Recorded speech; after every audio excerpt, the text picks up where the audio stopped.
Ok.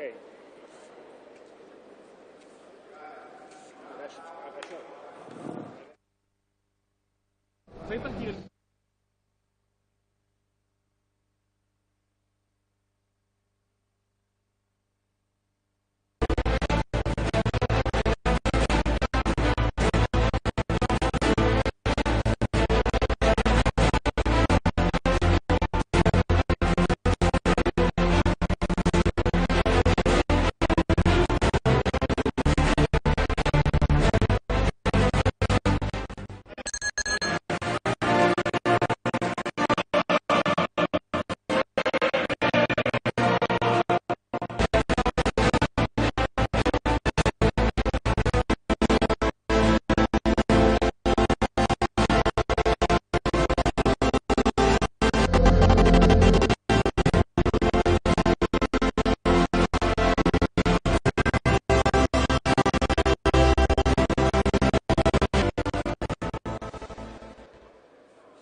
Penso che un sogno così non ritorni mai più.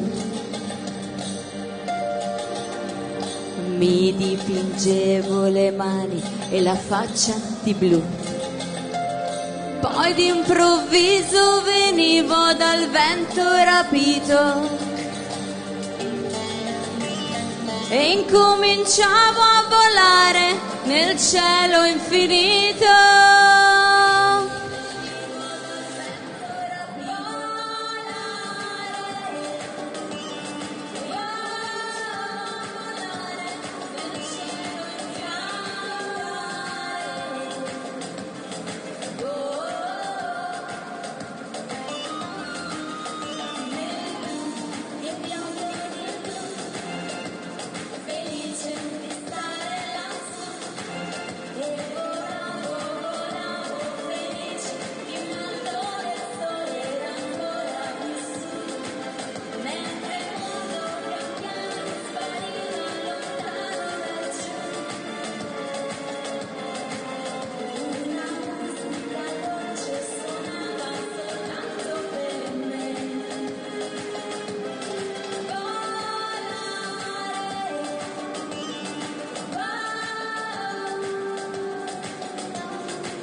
beautiful Emmanuel Sano.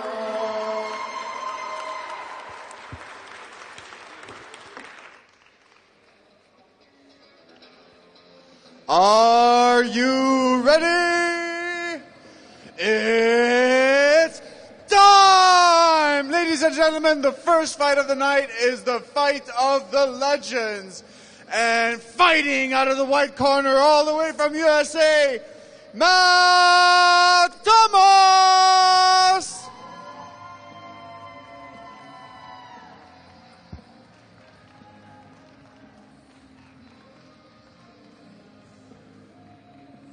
And fighting out of the black corner from the UK, we have Kyle Strugnall.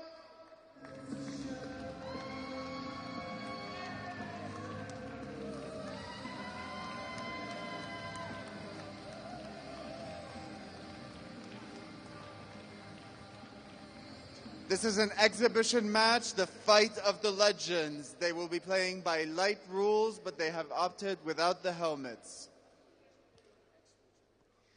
It's important to mention that Carl has been a world champion in the chess boxing and still is. But this is not a title fight. Kill him.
That's good.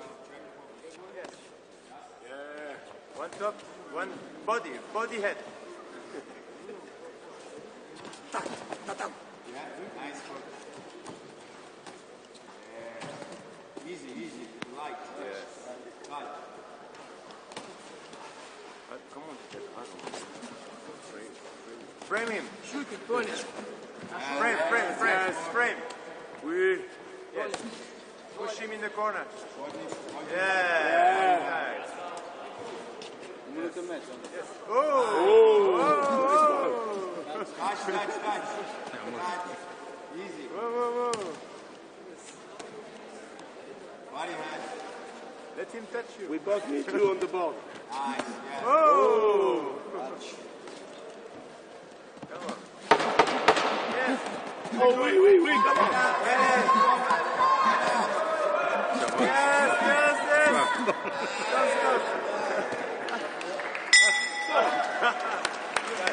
Ya va a ir a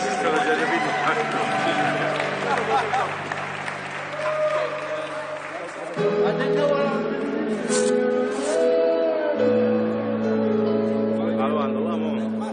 Aquí. Vado là.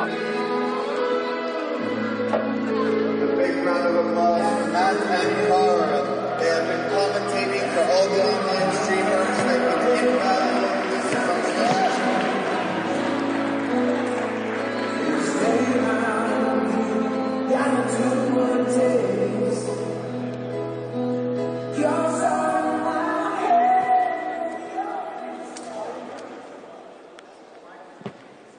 And the winner of the first round of boxing Chessboxing is Matt Thomas from the white corner. By unanimous decision, making the boxing score 1-0 for Matt.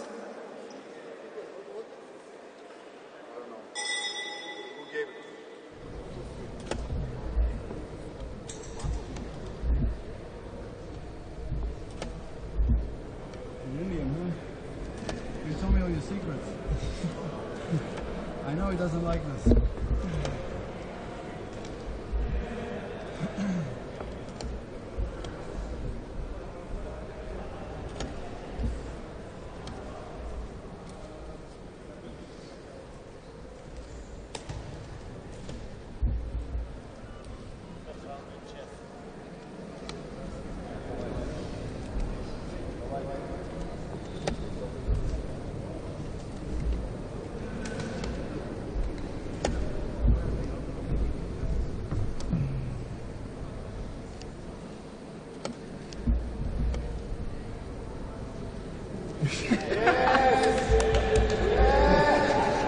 Bastard.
Making him think?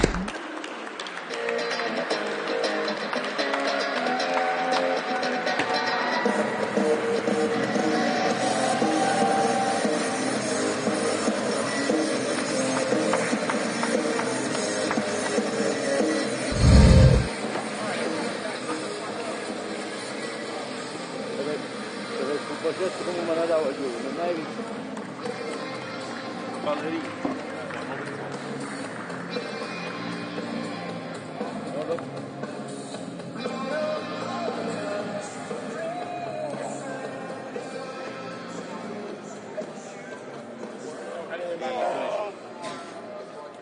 The first round was perfect. Yes. You're winning.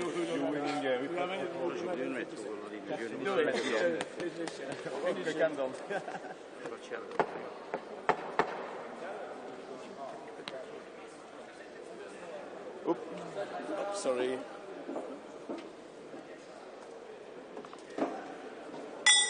Go on, guys! Give us a show! Yeah!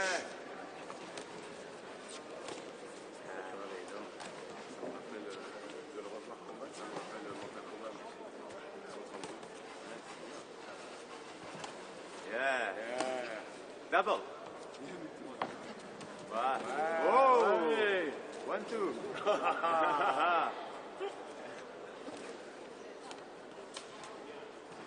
Whoa. Oh.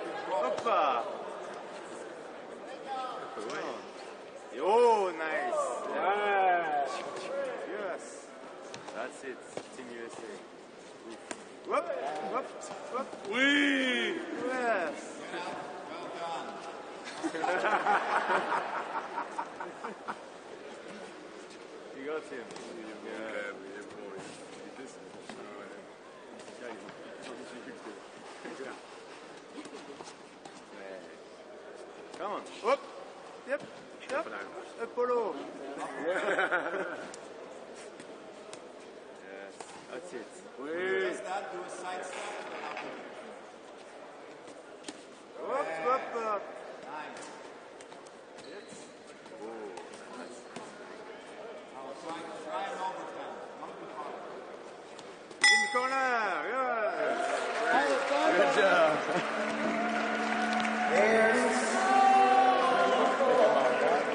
But you want to be sure. And the winner of the second round of boxing by unanimous decision, Matt Thomas. This brings the scoring. Boxing round 2-0 for Matt Thomas.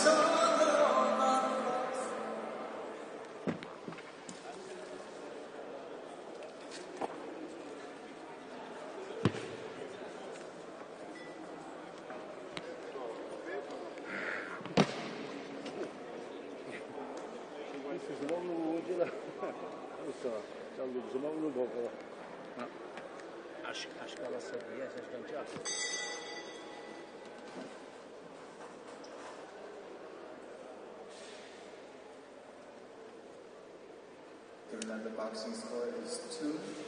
It is vital for Carl if he wants a chance to win this chess game, or else the victory goes to Matt.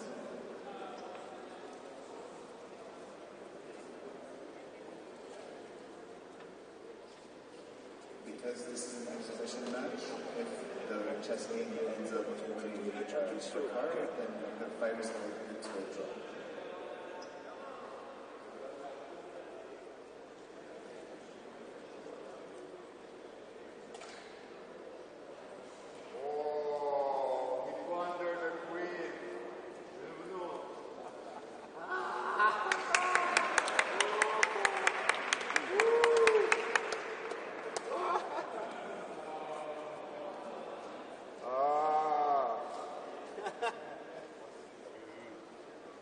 Too easy.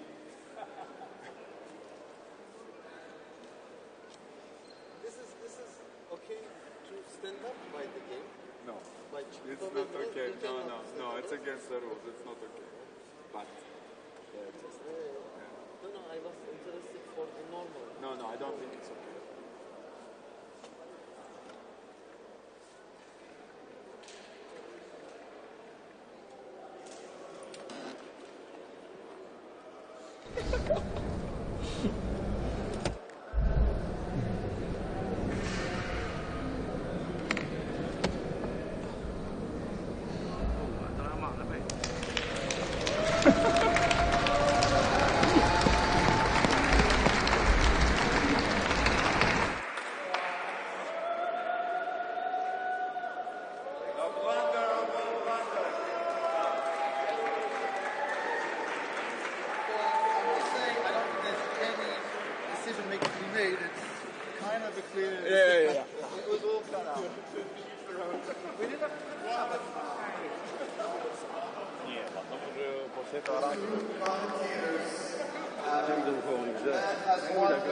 The boxing round, and Carl has won the chess round, making this fight of the legends a draw!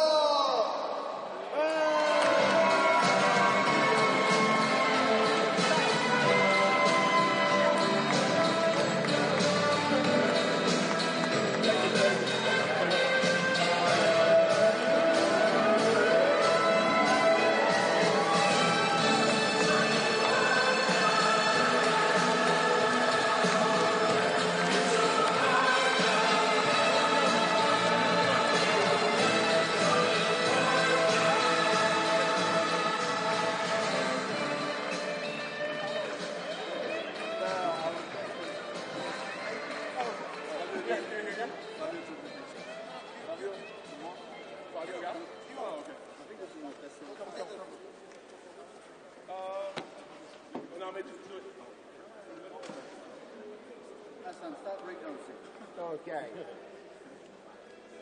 Look at me. Thank you.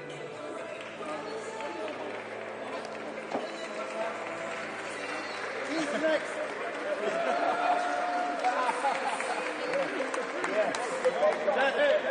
let's do a picture.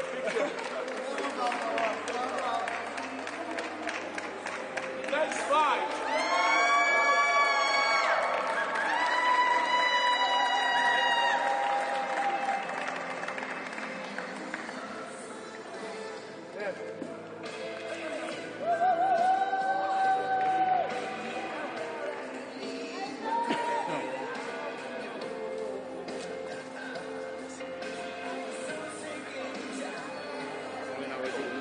And our next fight, Ça, c'est du spectacle. final for 75 kilos plus in Chessboxing. Come on, And fighting on the right corner from Russia, we have Maxim Pankratov.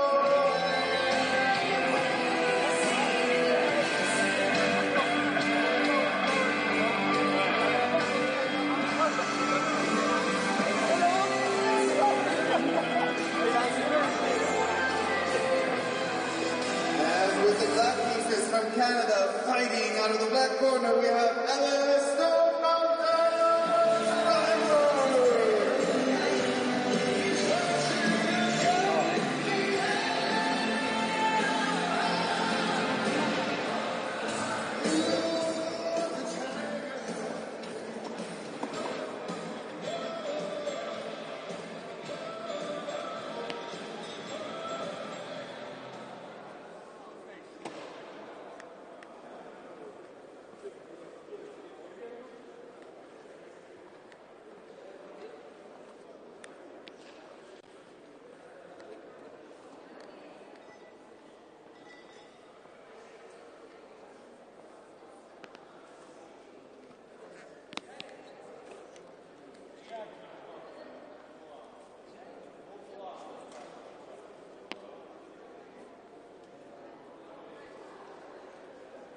Oui, il fa più di non ci fa capire.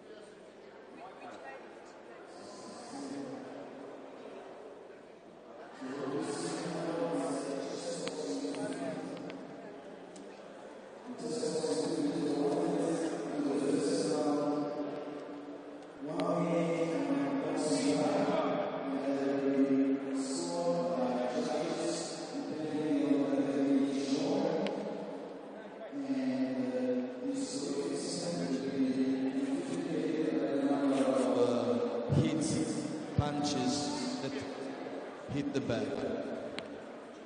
After 1 minute of that, I will go to the chessboard, where each of the players will be allocated 3 minutes each, but the round of chess lasts only 5 minutes. This means there might not be a winner in the chess, and in that case they go back to another round of punching the back. If there is a winner in chess, that person is the winner of the match. It is something done to open chess boxing to chess players. Anyone who can play chess can do chess boxing fit.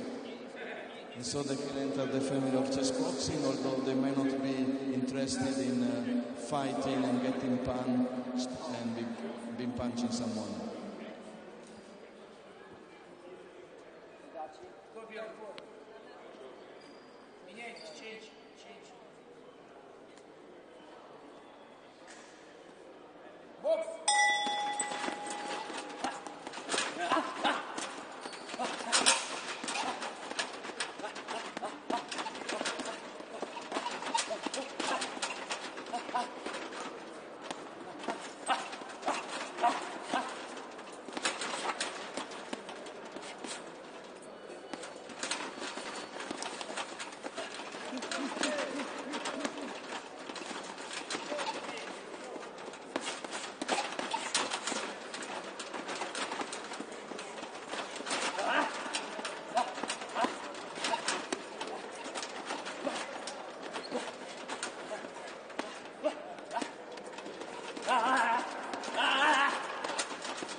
pega brava.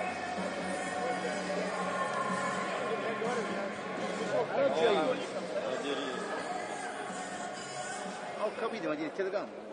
Oh, scusi, scusi.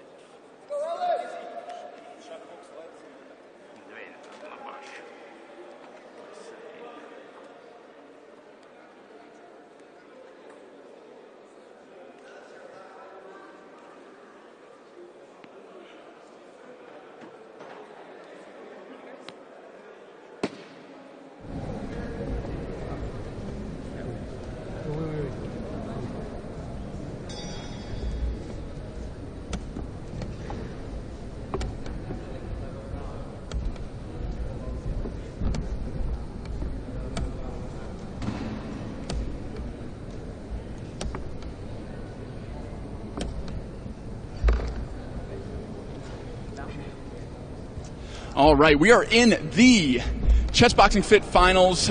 This is Ellis from Canada, who knocked me out of the tournament earlier, so I know I need to be unbiased as a commentator, but man, I hope the guy that beat me wins. He has the white pieces, and he's up against a Russian who is playing very strong with black.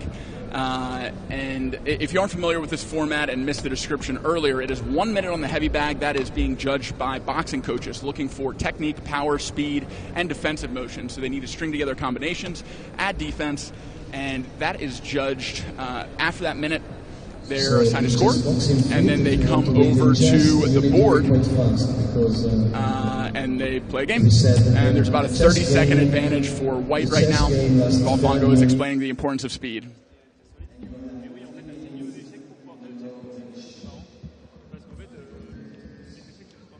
Okay, we're back. Bring me up to speed on this. Carl's back. So we are in the finals. This Canadian, Ellis, is who knocked me out of the tournament. So if he wins, then I was beaten by the champion. That's perfect. Just like... well, no, you weren't beaten in our little duel there. It was a draw. Oh, yeah, we drew, but you wiped the floor with me in chess, capitalizing on my blunders. That was only because of what was happening in the ring. I wouldn't have gone so hard otherwise. Well, I'm glad you didn't take it easy on me. I didn't take it easy on you. We put on a good show for the crowd, and that was a lot of fun. I'm glad we did that. And we're still talking to each other. And took a little break from the microphone, put some gloves on, and had some fun. So back to this match, almost over a minute of time control now for Ellis, who just chef-kissed, feeling very confident. And this is a precarious position for black. I mean, that really advanced F-pawn, the queen in tow. This is not looking pretty. It isn't. The king's just wide open. And maybe something like G6, bring the knight over to G5. We're looking at mate. Queen G6 is mate if it's white's turn. So there's already a mate threat. That's how serious it is. And you can't do knight takes F6. So that's no longer mate. He's liberated a square. And moving immediately is Ellis. That's what he was doing to me, too. Very frustrating and hard to deal with. Well, just queen takes E6, maybe. Oh, no, hang on.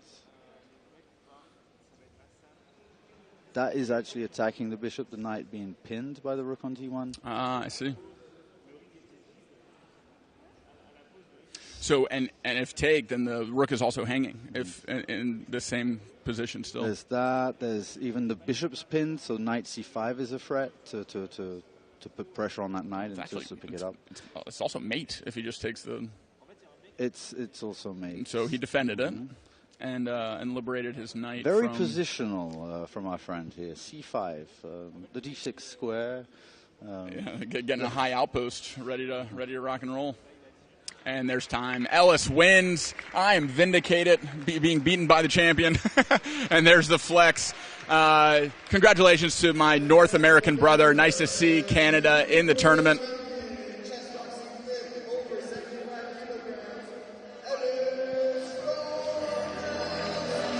Big congratulations to Ellis.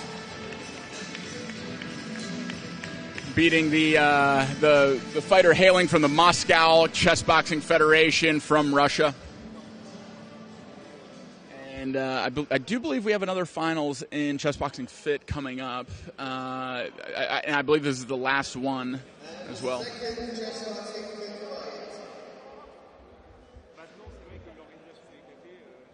We are waiting on the announcement.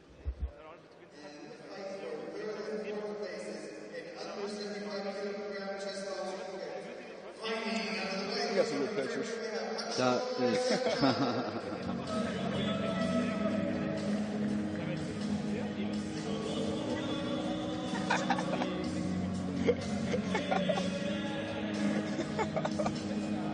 what he took my queen.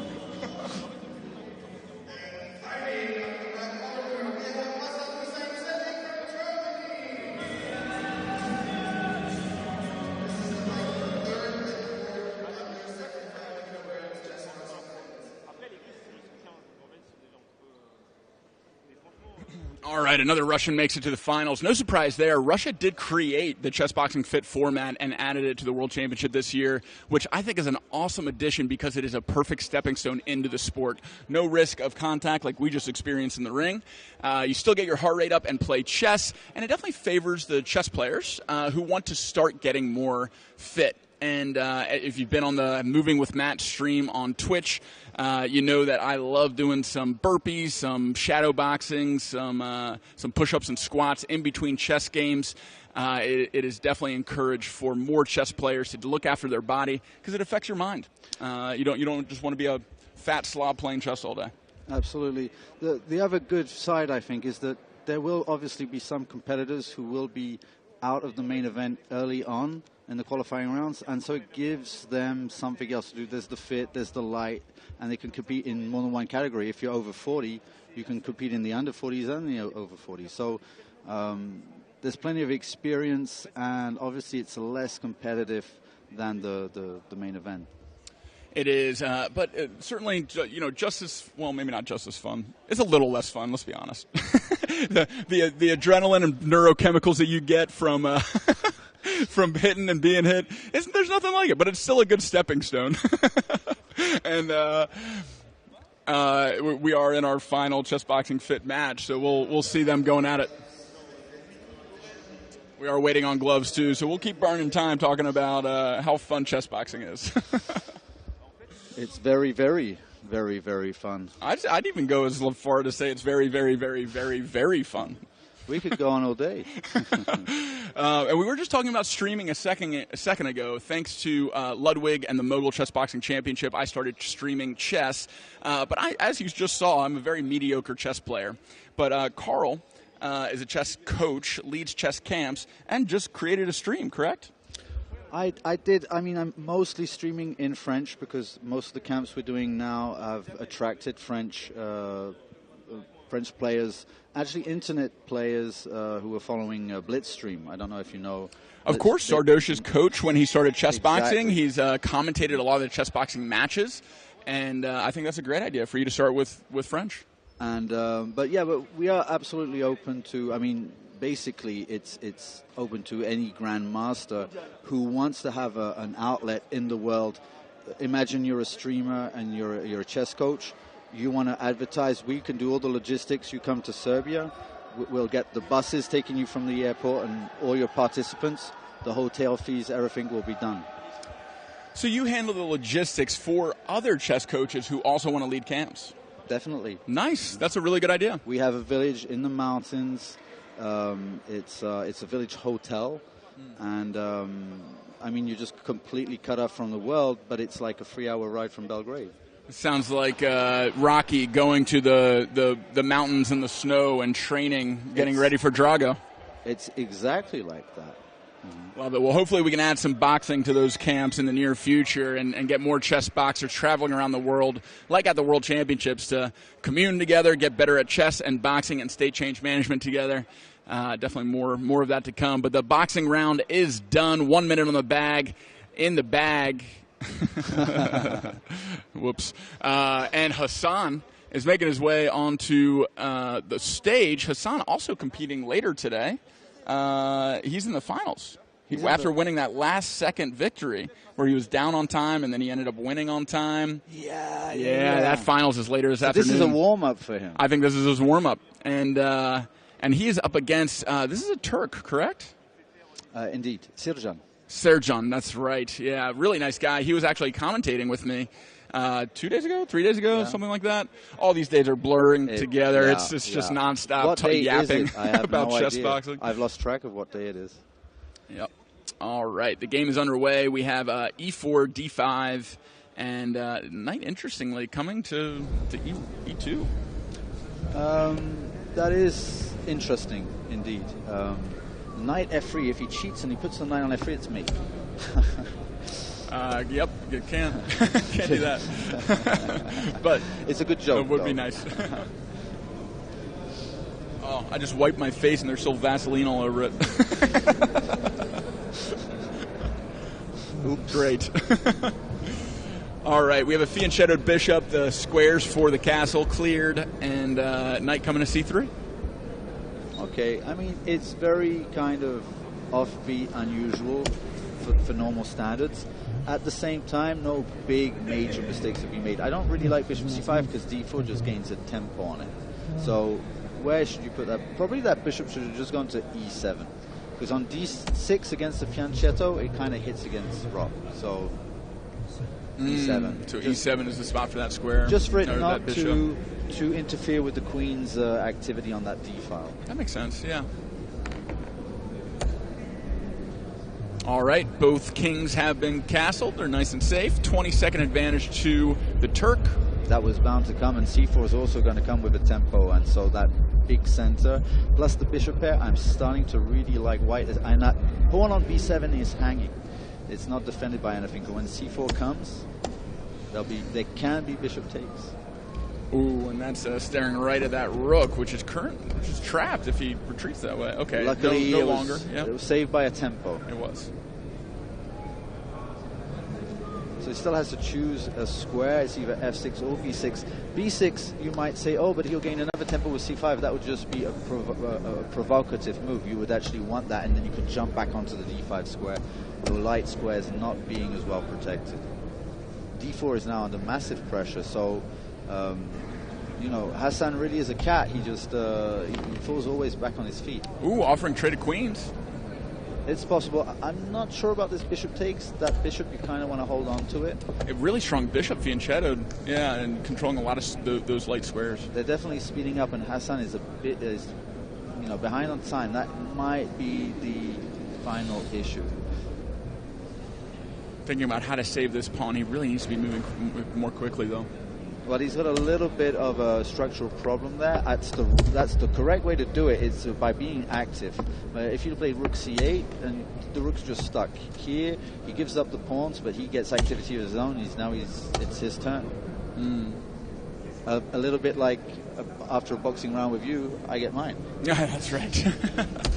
And I actually prefer the bishop staying and protecting that pawn that he just lost and coming back to an outpost there. Well, definitely the bishop is more useful. Oh, well, okay. Well, now it's simplified down, and the free pass pawns on the queen side are just going to decide the game. Dominating, yeah. Yeah. It's and not over too hard. A minute and 18-second advantage.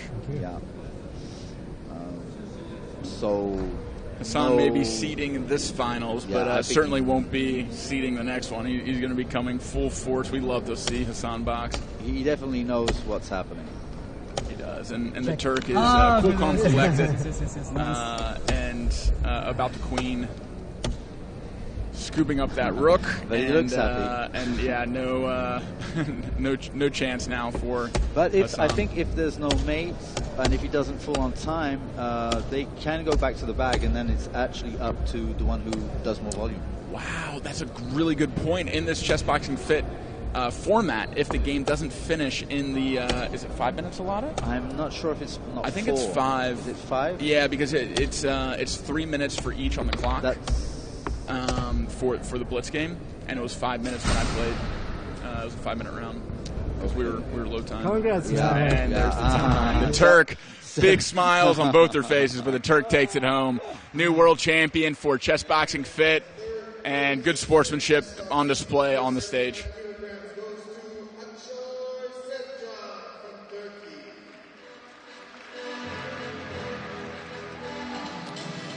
There it is, Akshoy getting lifted up by Hassan, and Hassan now going to continue his warm-up for his championship finals, and we are shifting. Fit fight, I believe he means. There we go. All right. We have another Russian coming to the ring.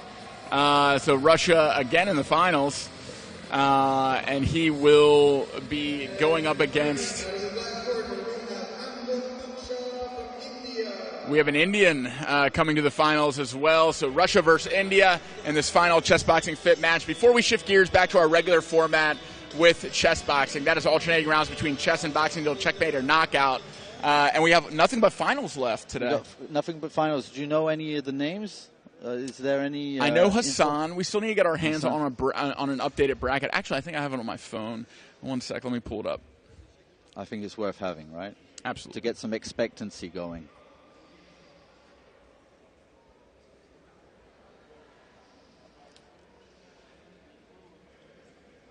So we do have 2 Chessboxing Light finals and 5 Chessboxing Main Event finals. This is Russia versus Germany in under 70 kilograms. We have India versus Russia in under 60 kilograms. We have Italy versus France under 65 kilograms. We have Germany versus Russia under 75. Infantino, I was told he's very good. From France, that's right. From France, yeah. But it is a Frenchman who said it, so, who knows? That could just be propaganda. They love gassing each other up. The French team is like family. I love seeing them work together. But yeah, very interesting lineup. The last of the night will be Latvia versus France. So a lot of French fighters. The last one is a veteran that is over 40. Yeah. That. And second to last is the gentleman we were just speaking about, Hassan, the German, going up against Slodian from Russia. I would just want to see that last fight, Duluba against, I think that's Juris. the guy. I think I was up against him in Crossboxing Fit, and he's good. Yeah, he's good. Yeah, because the chess didn't finish the game, so it came down to heavy bag, right? Exactly. I was down on time. I did really underestimate. Well, first I didn't know what my opposition was. I had no idea what I was getting into. And that's not the excuse. The excuse is I really underestimated the heart rate alone. I thought that stress plus hits to the head did contribute somewhat to lowering the level. Here he took a pawn. I didn't even see that it was attacked. So and he himself at some point moved the knight diagonally. So we were both not 100%. But there's something to be said for that. I mean, in our match just now, just from getting my heart rate up and getting tagged by you a few times, we came right back to the board, and I blundered. I blundered the queen the next move, and I even did my breath work from before. It's just I think from not training the chess boxing format for so long, because I had no intention of competing this weekend or this week. It shows how easy it is to overlook normal things that you would check when you're in a calm heart rate state. What I think, and now this is going to be a wild theory, right? But I have the impression that the cardio is like the main problem about thinking, right? It's oxygen to the brain and all that. Getting punched in the face is actually, somewhat paradoxically, bringing you back into a survival mode to compensate, because I was getting punched a little bit more than you, right? We can agree on that. And when I was going back to the board, I actually quite lucid. It wasn't like in the Chessboxing Fit where I was just trying to wake you up, man. Basically, that's what you did. That's what you're saying. No, yeah, but my queen move was the last move I did before the round. And then the first move back is when you challenge my queen. You traded off the rooks and then challenged my queen with check. And I needed a take, and I didn't see it. I just moved my king. I wasn't even looking. I was trying to decide whether to take with a knight or with the king. I wasn't even looking at the queen. And off it went, and I knew it was over after that. I think I blundered another piece right after. That was rough. Well, generally when there's a mistake, there's a second one that follows. Yeah, it's a domino effect. Momentum is a powerful tool in either direction. You can use positive momentum and get a lot of headway, or you can fall victim to the negative momentum. And that's in chess boxing and in life. No, definitely. But the thing that you should take at the back. I don't want to talk over. Of chess that will be decisive. Okay, yeah, so what... Real quick note on that. I actually listened back to the stream last night before I went to bed, and we are significantly louder than that microphone. Oh, we are? So you can hardly hear the microphone even on the regular stream. You can hear us like we're right next to you talking. Okay, so that's perfect. If it's established the same way as it was last night. But yeah, I rewatched the Val fight. You already watched it? Immediately, yeah. Well, I was trying to wind down and go to bed, and I rewatched Val versus Sergio, or Sergey, excuse me, which was such a good match, man. The best, isn't it? I just want to make this quick point. Very often in these mistakes, you're the one that's going to follow up. Make sure that your mistake isn't a small one, because if it's a small one, probably it's pretty harmless, and sort of forgive yourself immediately, because that second mistake is often bigger than the first one, and you make it because you realize, oh, I've made a mistake. So, forgive yourself and don't overreact to the fact that that you haven't been perfect for half a move. This looks like a big attack. This is like some kind of King's Indian. The kings are on the same side, but Black's kind of launched his pawns towards.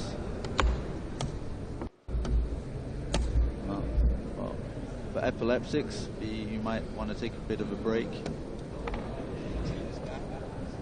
The DGT is back now. Okay. So who do we have? We have India against Russia, and there's 2 minutes on the clock each. But Black has kind of an attack going now. It seems like all of his pieces are aiming at the same point, but he can't get his queen in. I remember this Indian. He is a really talented boxer. Remember 2 days ago we watched his fight and we're like, oh, we'll see how the boxing is. And he was very smooth. Reminded me of the Kyrgyzstani. I think that his chess wasn't half too bad either. Yeah, good competitor. Yeah, definitely. And friendly. I crossed paths with him, I think, yesterday, and big smile. I haven't met many unfriendly chess boxers. Some of the Russians kind of look intimidating, but once you talk to them or have a beer with them, then the demeanor changes. What seems to be the rule is like everybody's crazy, but crazy good. Yeah, true. Yeah, it's like if they're in Dungeons and Dragons, they're chaotic good. When you create your character, you get to choose like if you're good or evil or neutral, and then if you're like chaotic or ordered.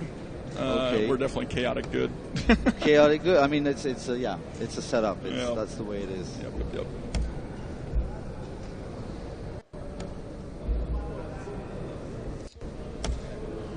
Right. So I mean, a lot of space for the black pieces. It kind of starting to suffocate the white, but on the queen side, white kind of enjoying the same. Most of the pieces are concentrated on the king side, though. Is that... Hang on. No. It's an exchange.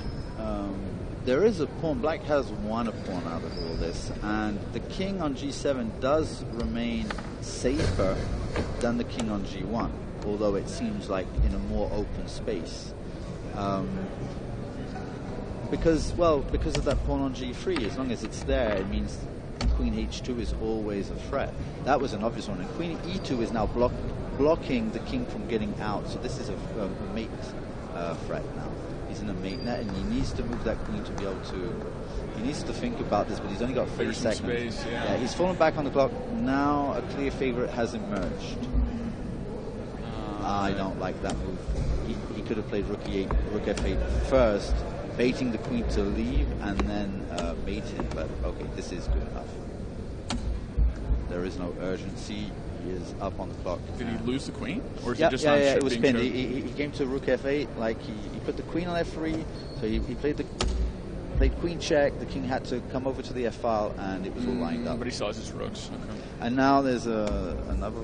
Oh, no, okay. It's... E4 pawn is going to fall. Everything is falling. And he has 2 seconds. It's all. So Russia will be winning the final Chessboxing Fit match. This is the guy running around getting people to sign the chessboard. Did you try and sign the chessboard yet? Sign the chessboard? All competitors are signing a chessboard that this Russian mustache guy.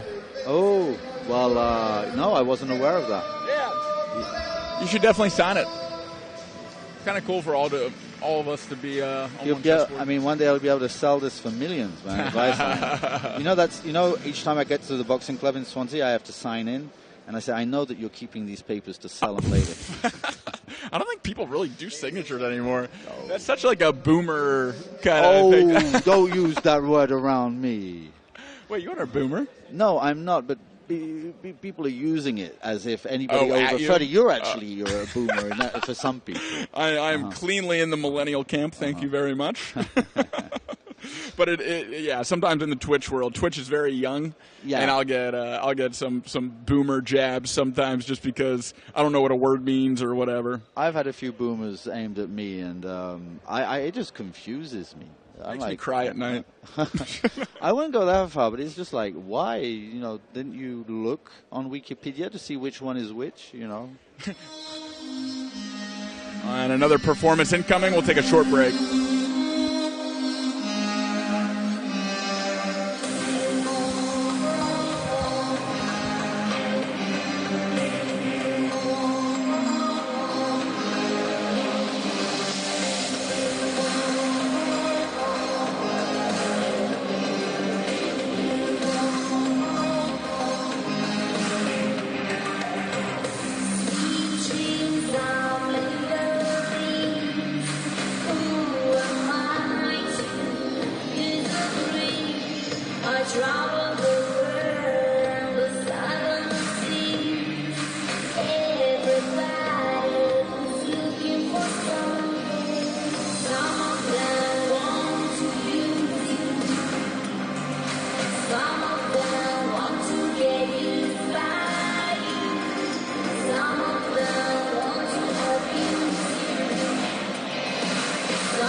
Sweet dreams are made of you. Thank you, beautiful.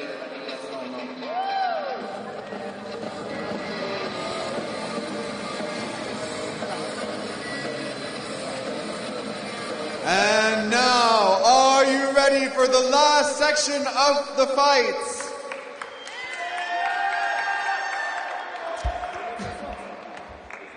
I would like to invite Bestuchev Alexander to the ring, please. Nobody talks like that.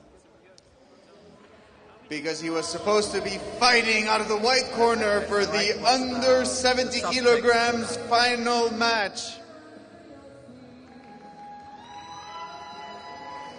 Alexander Besluchev is the new world champion in under 70 kilograms regular chess boxing.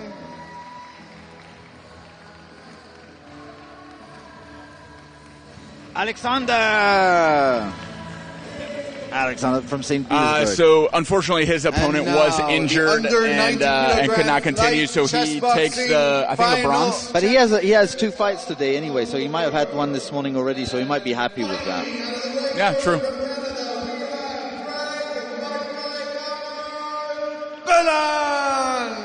And Greg making his way to the stage. Greg, the Muay Thai fighter with 25 fights, who is new to the chess boxing world, and a very, very good athlete, very good striker. And he was up that against he threw his name in the ring. Definitely. No, he was up against Lara's husband. So that's right, in light. Yep. Yeah, it was light, and I think he wants something maybe, a tad bit more serious now.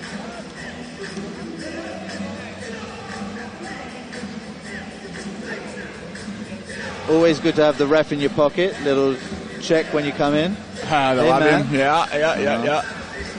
I'll always obey your orders. Of course I will. Oh, I just remembered my. I'll be right back.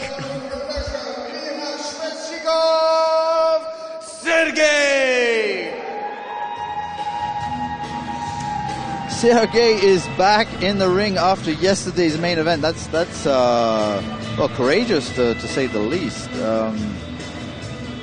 For him, it was just another sparring session, apparently.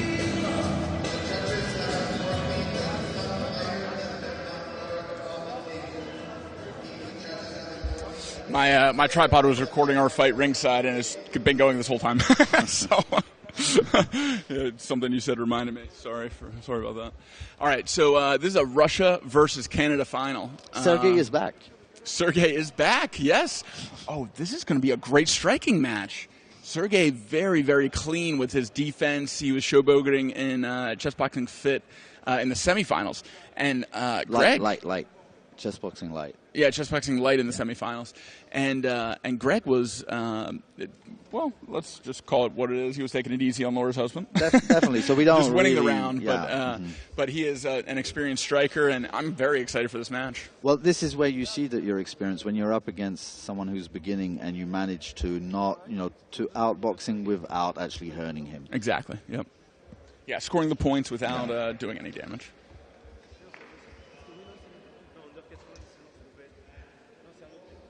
And there's the bell. First round underway, and right into it.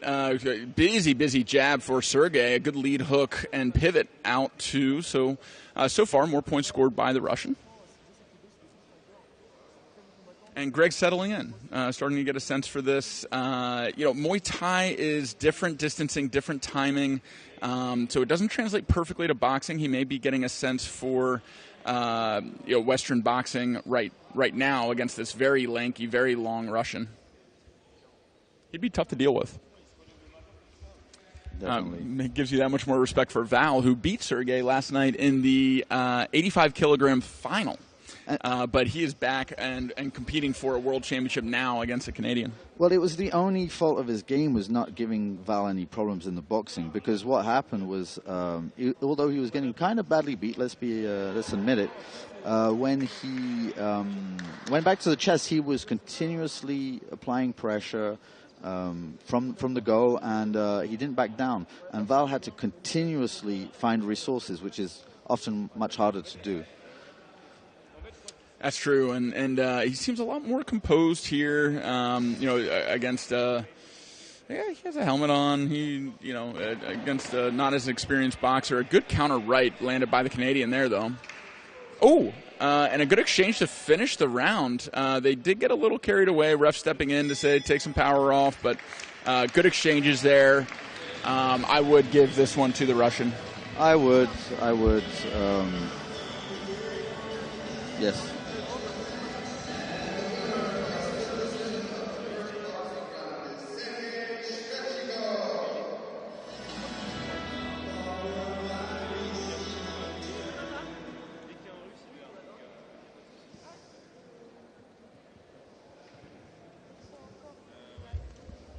All right, we are making our way from the boxing ring over to the chessboard. 90 seconds down, and a Russian. The Russian has 1 point up on the Canadian, and Canada with the white pieces.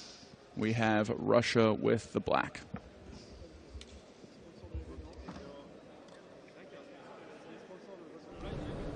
So I was very fortunate that. Yes. Okay. Music. Thank you very much. Тише. Bolfongo is giving us out some multivitamin drinks. Тише.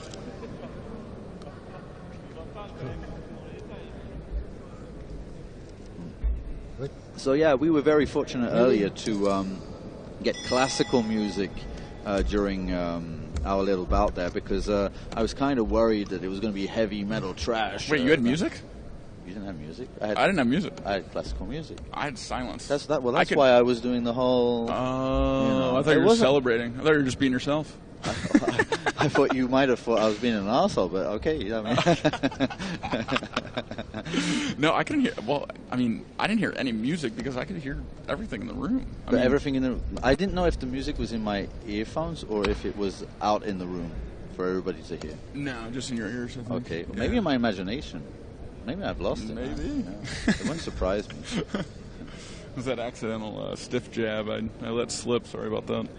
If each time I get a stiff jab, I get classical music for half an hour, I'm buying it. Hire me as a musician. Follow you around. Toby White once said, because I told him, how does this joke go? Because it's good. Hang on, I'll think about it and I'll come back to it later. Okay, we'll assess this chess position while you remember it. We do have a very advanced pawn on e5, and we'll see how he supports that. Right now, the knight on f3 is protecting it. This does. It's a kind of a weird combination. Wait a minute. This is the same structure that Ellis uses, who is also on the Canadian team. So maybe it's something that they all prepared together. This is what he used against me in Chessboxing Fit with White. Yeah. So it's a French structure basically, but the pawn on c4 releases all the tension. So that bishop on a7, that knight on c6. Now either you're going to sack for basically not much, or they're just sitting there.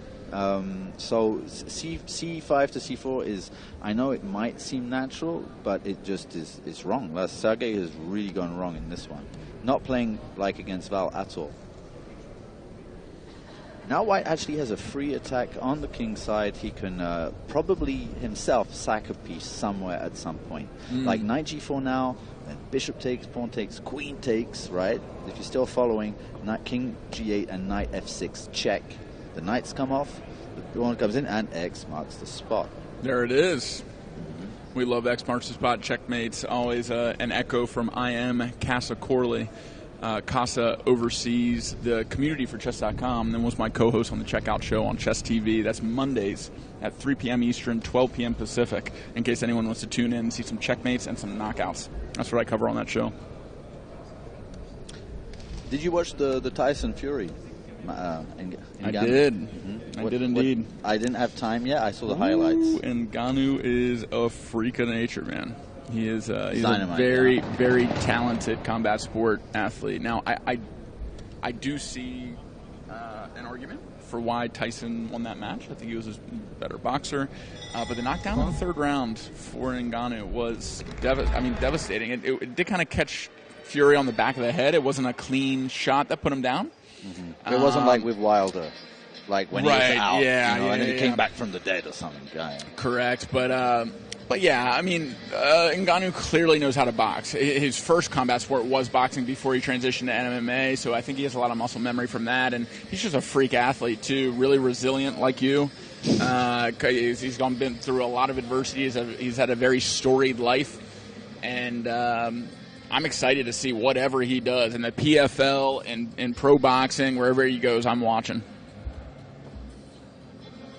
Yeah, because everybody was very skeptical, of him being able to adapt.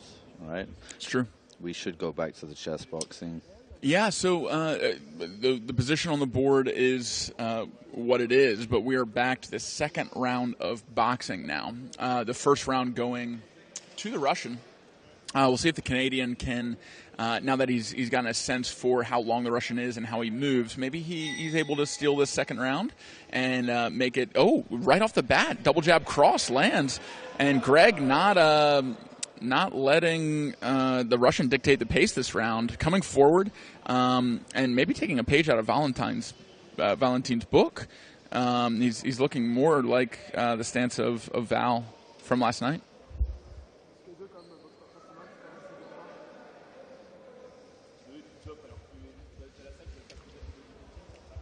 Very long stance, long, bouncy, wide arms, baiting shots down the middle so he can counter on the outside, using his reach.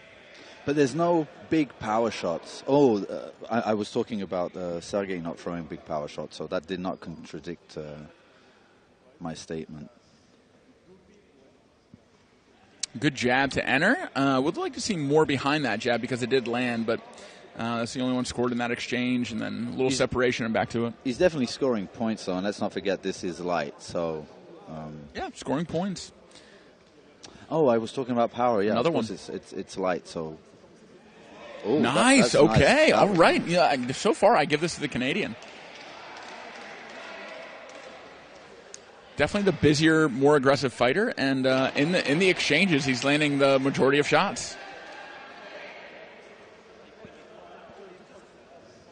Really, really well done. Coming forward the whole round. I think this is a draw on the boxing. I think Canada gets this.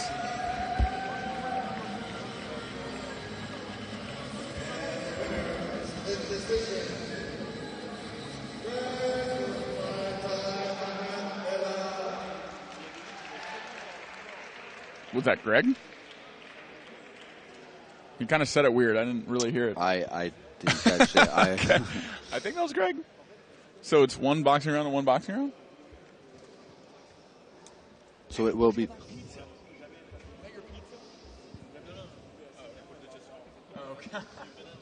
Have you eaten today? Nah. No, I haven't since this morning. Yeah, my stomach was messed up this morning. White move. I think we'll leave that story where it is. The subtext to that statement is so funny. All right, we're back to the chess. Let's focus on chess. We have a high outpost on B3 that knight is vying for to shut down the current advantage that white enjoys with a rook on the B file. I'm gambling on knight G4. Did he? What was that?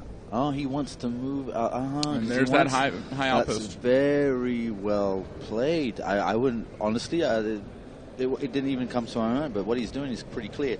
He wants to stay on that diagonal. He needs a little bit more time, and knight B3 was coming. He couldn't have. He couldn't have stayed either on C1 or on D2. So he moved the bishop to F4 to liberate that square for the queen, and clear now space. He still has that battery of pieces. So for those new to chess, thinking moves ahead is key to being good at chess. What does my opponent want to do? And just like my analysis from a second ago, it looks like that knight is looking at B3. Well, now if I'm white, I'm thinking, okay, if he's moving to B3, that's going to challenge my queen. Where do I want to put my queen when I get challenged? And because that square was occupied, Carl's point where he moved the bishop out of the way to clear a square for the queen, now we're thinking moves ahead. Mm-hmm. Exactly.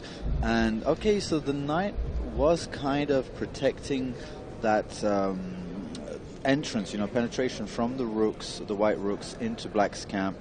Obviously, an exchange is good to take, but I'm not sure that the rook was, like Petrosian, you had guys like that. If they had a knight like that, they would have never taken the exchange back. Because of position. Because what Carl's referring to is each chess piece has a point value associated with it called material. A rook is generally considered to be worth 5, a knight worth 3. So you want to trade less points for more points. That gives you more of an advantage. But in that position, someone like Petrosian would not have done that because it's such a good knight. That's like a 6 or a 7-point knight because it is on a square that's very hard to move it from, and it's controlling squares that are very annoying for white. I would say it's at least a 5 because it's at least a rook. The rook, the only way it could get its activity back is, let's say, by sacking, and then there would have been a protected pass pawn. So that would have been a catastrophe. I think white got off slightly lightly in that exchange, but what's the main change in the position is that the king side's been totally blocked, and Sergey has defended extremely well in that respect. And I think that Greg has an incredible time advantage too. This is he's put on a clinic on the chessboard. I mean, this is really well done by the Russian. It's a shame because he really did have the opportunity there to, it was there. The opportunity was there. So. Wait, it ends. It ends. So it doesn't count. And they have one all? They have one. I think it's just one more boxing round. So now... So whoever wins this boxing round, I think, wins the match. Isn't this the point normally? They do heads or tails and then like, is it boxing or is it chess? No, because it was a draw. It's 1-1 in the boxing. So they have a tiebreaker just in boxing, and that's who wins the match. Oh, that's only if it's like two and This is going to be so exciting. Okay. Hell yeah. Sorry, we're still learning Chessboxing Light. This is the first time that we've ever seen it in this World Championship. So, well, it's basically if we think that's what's happening. Chessboxing, let's say, is a little bit complicated at first sight, right? So we've invented something way more complicated, so chessboxing, the normal one, the regular one, looks simple. Yeah, we're doing our best. Long story short. But let's see if the Canadian can do what he did in the last round, bringing the fight to the Russian, or if the Russian can enjoy his long, lanky control of distance like from the first round that he won.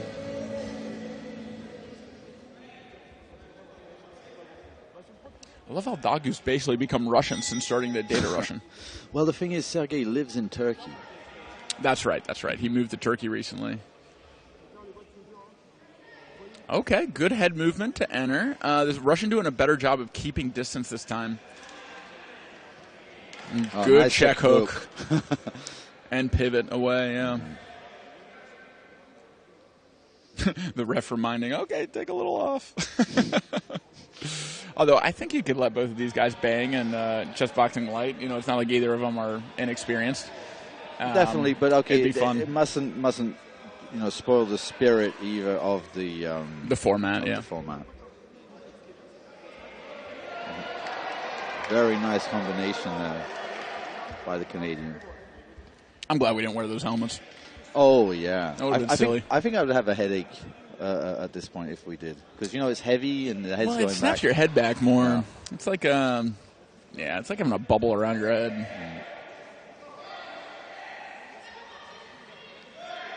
Oh, good body shot, and then right after the body shot coming upstairs, they are definitely throwing harder than Light, but it looks like the Latvian ref is letting them do it. But if they both agree to it and nobody's complaining, why not? I guess. That's true. Okay, big lead hook. I mean, 10 seconds left. Man, this one's really close. This might be a draw. Whoa, no, that's not on. That's not They just want to win, man. Yeah.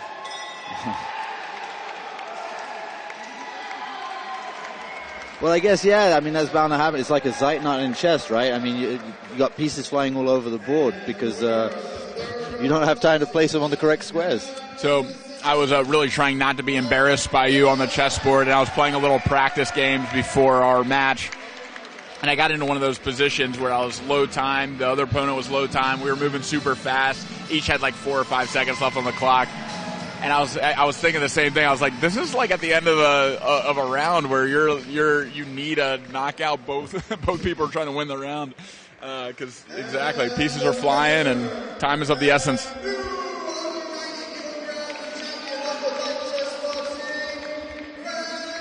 Wow, the Canadian takes it home. We saw a Canadian champion in Chessboxing Fit and now a Canadian champion in Chessboxing Light.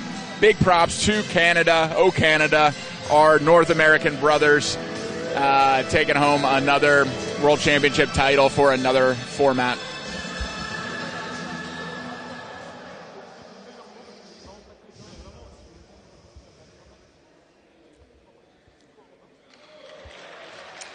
Trading the jerseys, good sportsmen all around. I think they're just going to the laundry. And they're the two champions, one from Fit, one from Light. So what part of Canada are they from? I think Montreal. Montreal? And they are actually a really good yin and yang. The Ellis is the chess coach for the team, and Greg is the striking coach for the team. Perfect. So it's cool that they each won the format that favors their skill. Ooh, this would have been our weight category.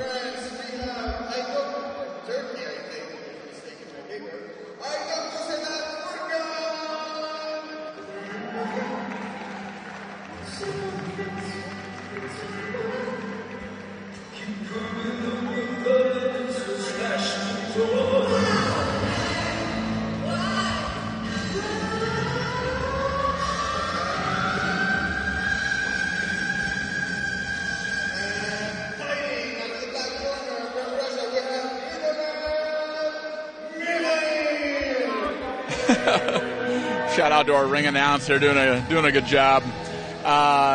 We got another Russian. Is Russia Turkey? Yeah, Russia Turkey. Yeah. I like these derbies, you know, like Russia Turkey, Russia France.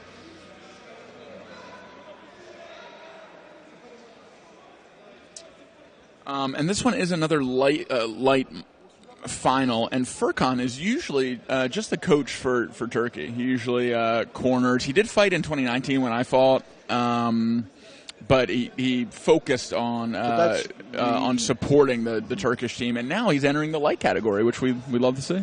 That's really strange because I find he boxes actually quite well, and his chess is really good, like over the average chess boxer. Yeah, which I'm glad he's hopping in there and testing himself and doing his thing. He's kind of wearing like a oversized white tee. Interesting competitive choice. I find the less fabric I'm wearing when I compete, the better. I don't like anything getting in my way of movement or distracting me in any way. Yeah, but you can take off your USA shirt. I mean, that was part of the show, right? Right. Yeah, but yeah, in general, like I wouldn't wear this oversized white T-shirt. You know? No.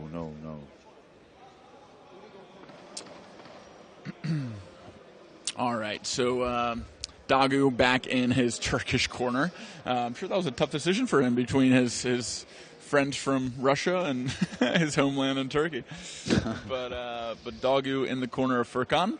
Well, his girlfriend's now Russian, right? Right, so he's kind of in both camps. And Russian in the black corner, ready to rock and roll. I think this will be a pretty good boxing round. Bell rings, gloves touch, and here we go. Starting out with better straight shots from the Russian team. Well, this definitely in the spirit. This is more chess boxing light than the last one for sure. Going for point boxing. Nice and busy. This is really the strategy to win. Yeah. You just want to keep your opponent keeping their guard up and keep throwing a lot of little shots, different places. All different angles.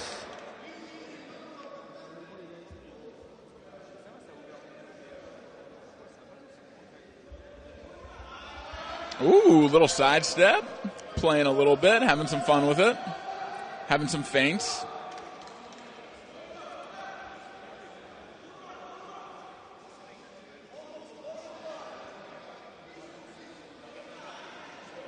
I don't think it's really working for him, though. There's a jab to the head, jab to the body. He's showing signs of life now. He needs to stop with that silly head movement stuff. When you're wearing a helmet like this, and you would usually slip a shot barely, it hits you in these helmets. So your usual evasiveness just goes out the window. You do tend to get used to it, though, and you do get used to rolling with the punches a little bit with it. I do wear it in sparring now. I have like a Cledo Rios professional one. Nice. I mean, shout out to Leon. And bell rings. Who's a sponsor, and I love the ring, and I like the gloves a lot. I actually recommended Leon to Guy in the FC, and he's been using it ever since. Yeah, Leon, thank you for sponsoring Chess Boxing. I think the gear this year has been great. I honestly had not used their gear prior to this event, but I might pick up a pair of gloves myself now. Well, definitely in an event like this where you have many people competing and the gloves are being used round after round, you need some kind of quality because they can only take a certain number of rounds really before they deteriorate. I mean, my gloves last a couple of years generally, but yeah, I still would want something relatively new if you're going to compete and if it's going to be official. Yeah, and good quality. All right, sitting down to the board is the Turk and the Russian. Turkey with the white pieces, Russia with the black. 4.5 minutes on the clock, and about to start a 4-minute chess round. There's the bell.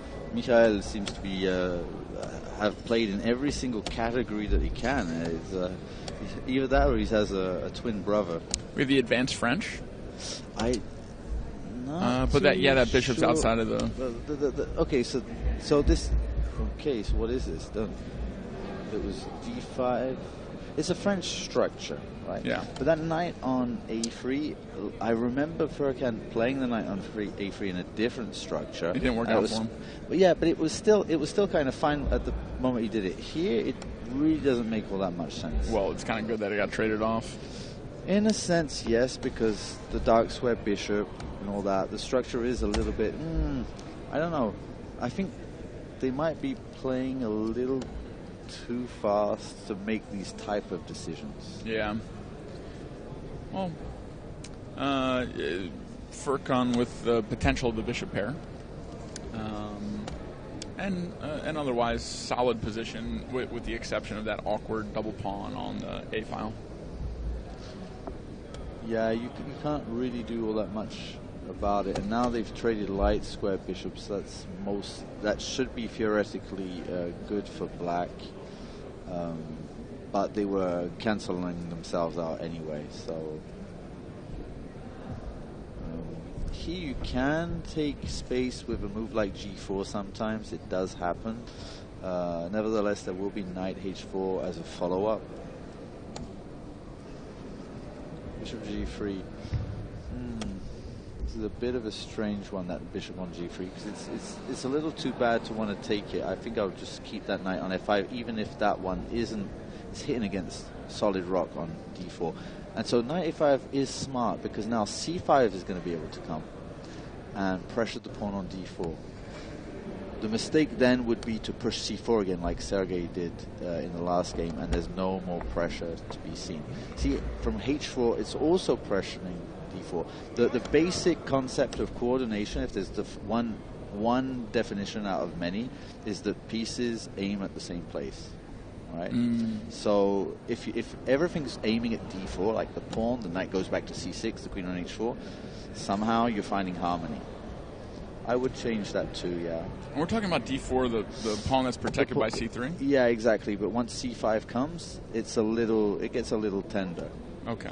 Because you have what we call, what do we call it? Schwang. I almost strained my brain there. Ouch. Say my name, man. Ouch caliber. Chess caliber. And there's the bell. Righting the wrong of those A pawns right before the end of the round. Maybe a slight advantage to black. But not clear. No one's in like imminent danger. No. And the time is about even, yeah? The term I was looking for was favorable tension. That's why I didn't find it, because it's a little bit of a complex term. Favorable tension. And it basically means that you can always take when you want. You know that the opponent never will take, because that would be structurally unsound. So you can just leave it there and build pressure upon it. If you take too fast, it might liberate squares to ease defense. So or opportunity cost. If you take too fast, maybe it would have been better to take later at a more opportune time. There's more options. Maybe you don't want to take. Maybe you want to push at some point, you know.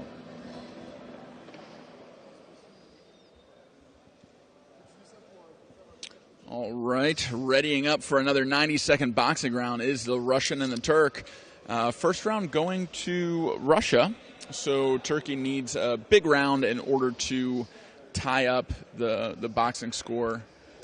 Let's see what ensues. There's the bell, touch of gloves, and off we go. Nice quick jack from Furkan. Mikhail responding with his own. They've upped the pace a little now, huh? They know that the chess isn't clear. They absolutely need to get this round. I like that slip inside lead uppercut that Furkan just threw.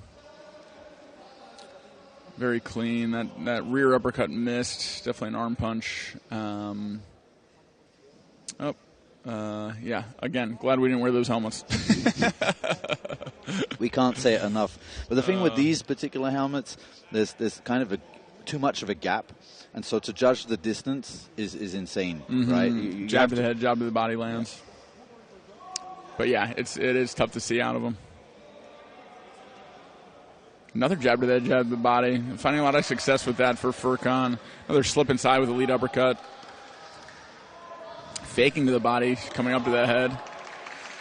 Looking like he's running a route in American football with that little stutter step and uppercut.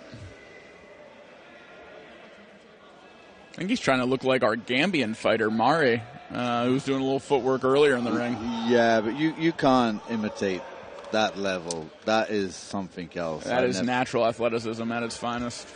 That's for me, that was the highest level I've seen in front of me. Maybe on television, I'm sure there are others, but that was just beautiful to watch. It was. He's going to be fun to watch. He needs a lot of work on chess if he's needs going to do chess a lot boxing. of work. But he said it doesn't matter what combat sport it is. He wants to do it. He wants to try it. When I talked to him earlier, so he's been a boxer for a while. He'll try kicks. He'll try chess. He'll try whatever. And there's the bell. Who's your pick for this one? No. It's really a coin toss. He's probably going to be Russia again. Yeah, I mean, Turkey did better, for sure. But I do think Russia did more in that round, and we'll go up 2 rounds to none. This boxing round is everyone because it is a draw by split decision. Okay, but that means that Russia still wins it. So. Score to 1.5 for Mikhail Grigoriev and 0.5 for Aydin. But like you said, coin flip, I mean, it is very even. Yeah. Very difficult round. to judge on, one round when that one round counts, Agreed.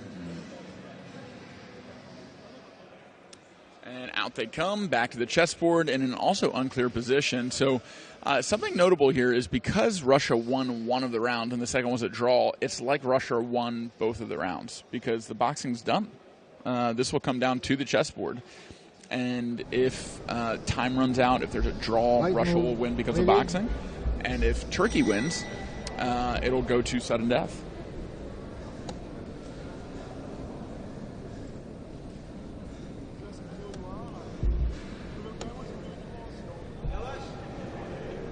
It's a piece up.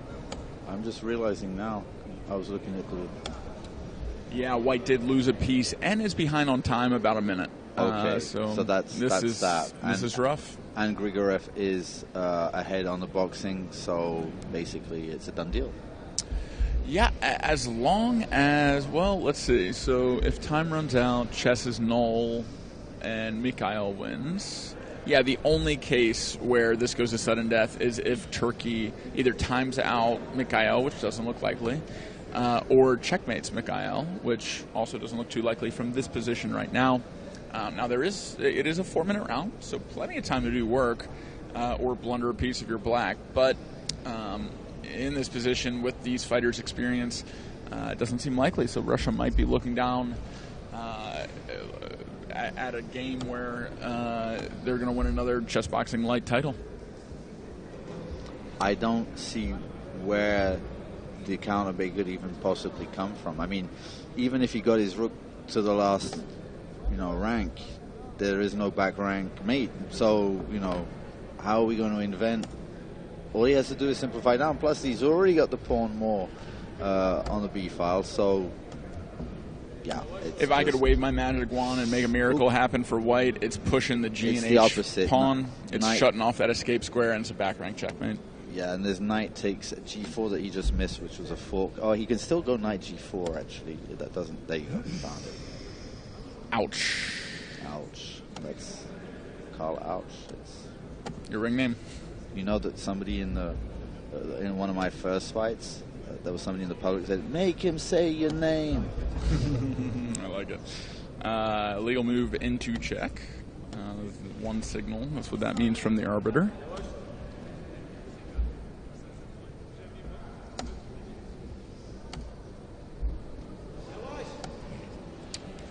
And yeah, all but done. Up a rook, pawns falling.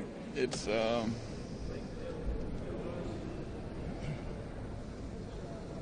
not looking good if you're a Turk right now. Nope. Difficult to find things really to catch on to even give any kind of hope. And after this match, please do stick around. You aren't going to want to miss the main event action coming up next. We do have India versus Russia in a Chessboxing World Finals. So this will be in the under 60 category, the small, fast division. It'll be very, very exciting. But there we have it. That should be it for Russia, securing a Chessboxing Light World Championship in the under 90 kilogram division. Big congratulations to Russia, scooping up another title. And the official decision in just a moment.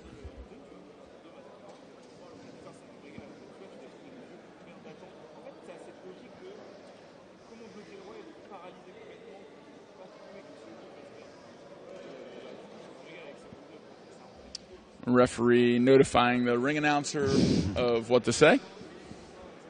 Mikhail obviously very happy. There's a little deliberation happening. I could go clear this up if need be. What is there to clear up? I'm not exactly even... I think they're a little confused with the draw in boxing with the last round.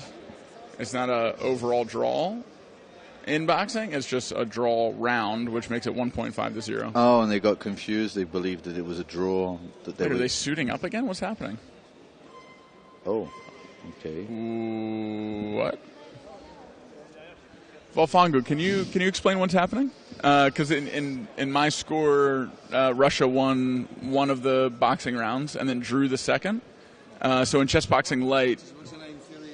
out of 6 rounds, but here they asked us to do a shortened version, so we changed some rules. Like usually the chess round is 4 minutes, here we do 3. The boxing round here we're doing 1.5 minutes instead of 2. And you need practically to win two boxing rounds. So one was drawn, so you haven't shown complete superiority in boxing.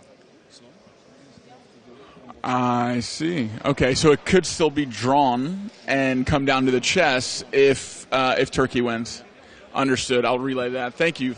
Okay, so typically a Chessboxing Light match is 6 rounds. That's 3 on the board, 3 in the ring, starting in the ring. And because the second fight was a draw, or the second boxing round was a draw, it stands at 1.5 to 0.5, which means that boxing superiority hasn't been proven with a majority of boxing rounds yet. That needs to be over 1.5, meaning at least 2 rounds. So if these two draw again, boom, Russia wins. If Russia wins, it's done. Russia wins. But if Turkey wins, then it's 1.5 to 1.5 in the boxing, and it goes back to the chess to be decided on the chessboard. No. So, yes, we are learning as we go with this new format, but it is exciting. It's fun to watch, especially when it gets to sudden death. We were spoiled with a couple sudden deaths last night.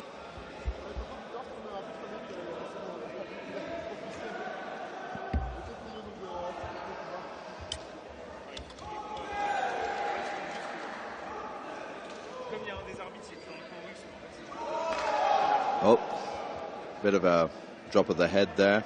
Dangerous. You can get an uppercut. Good uppercut by Furkan as the Russian enters. Yeah. Definitely getting a little carried away now with power, but expected from two competitors that know a lot is riding on this boxing round. Furkan pushing away the Russian to create distance. 10 seconds left in the round. Let's see if either tries to win it. Wow, 5, 6, 7, 7 punches landed at the end of the round. What is he doing? Furkan just gave away that round. What happened? I'm not. Kept his hands down and ate like 12 punches in the last 10 seconds. Yeah, and they weren't big punches. We can't really complain about the opponent being unfair. No. It was not at all. No, that was a textbook Chessboxing light. He got moody. He got a little moody. I think like he was against something that happened, and he was like, whatever. Could be it. Oh, he's still smiling. Okay. Well, congratulations to Russia taking home that victory. The third boxing round, not necessary, but Russia won it convincingly. And congratulations, another Chessboxing light world title going to Russia. Russia looking like a favorite to win the overall medals for the World Championship as a team. We do have individual awards and team awards. We will be announcing that later tonight during the awards ceremony that follows all the World Championship finals. So stay tuned for that as well. See which country comes in first, second, and third in various categories. And we will take a short break for this next presentation while Carl and I go get a drink and something to eat, but enjoy the performance from someone who's been gracing with us with her presence for the last 2 days. And we'll see you in just a bit.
Thank you for the wonderful Emanuela Swan. And are you ready for regular chess boxing? It's time! Fighting out of the white corner from Italy, we have Niccolò Tiraboshi!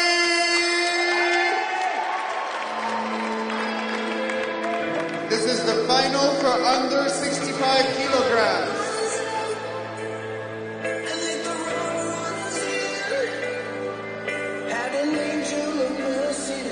And fighting out of the black corner from France, we have Tony Infantino.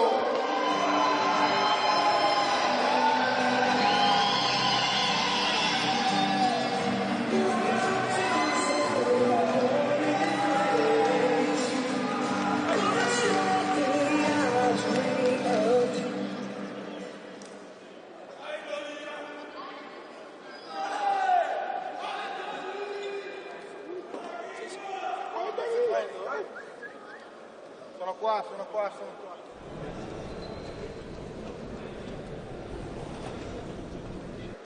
Un attimo, un solo momento.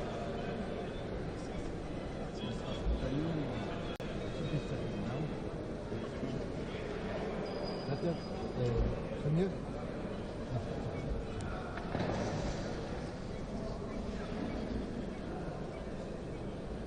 Ready? Go!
Actually, I'm going to comment. I have a train for Bologna, and I have to leave, but Matt is going to get some pizza, so I will fill in for him in the meantime.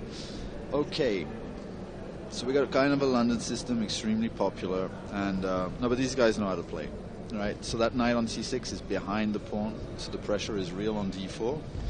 The pressure being not so much about, taking it. He didn't really have to do that. He did opt for a fianchetto. I feel like there's a bit of a mix-up of systems there. So yeah, normally we favor favorable tension, and I believe that it was okay to leave the pawn on c5, meaning that if it was white to take, at some point we would get that pawn back, and basically black would have more space then. White has cautiously played h3 at some point, so that if ever there's a knight h5, the bishop can kick back to h2, and so it's relatively equal, as we could expect from the London system when not really pressed or there's no big mistakes made. White generally plays this just to get like some kind of middle game. London system's my side chick. It is. That's what I do when I don't do the Stonewall. Okay. Hi, I'm back. Indeed you are. Indeed you are. All right. We are, this is the first boxing round, right? Or did I miss one? This is the first boxing round, yeah. Nice, okay. We're back to the main category, regular regulations. And these guys very excited for this matchup too. Italy versus France, European showdown. With the good chess players of their teams. That's right. Yeah, is it high-level chess so far? High-level chess. Mm-hmm. Great.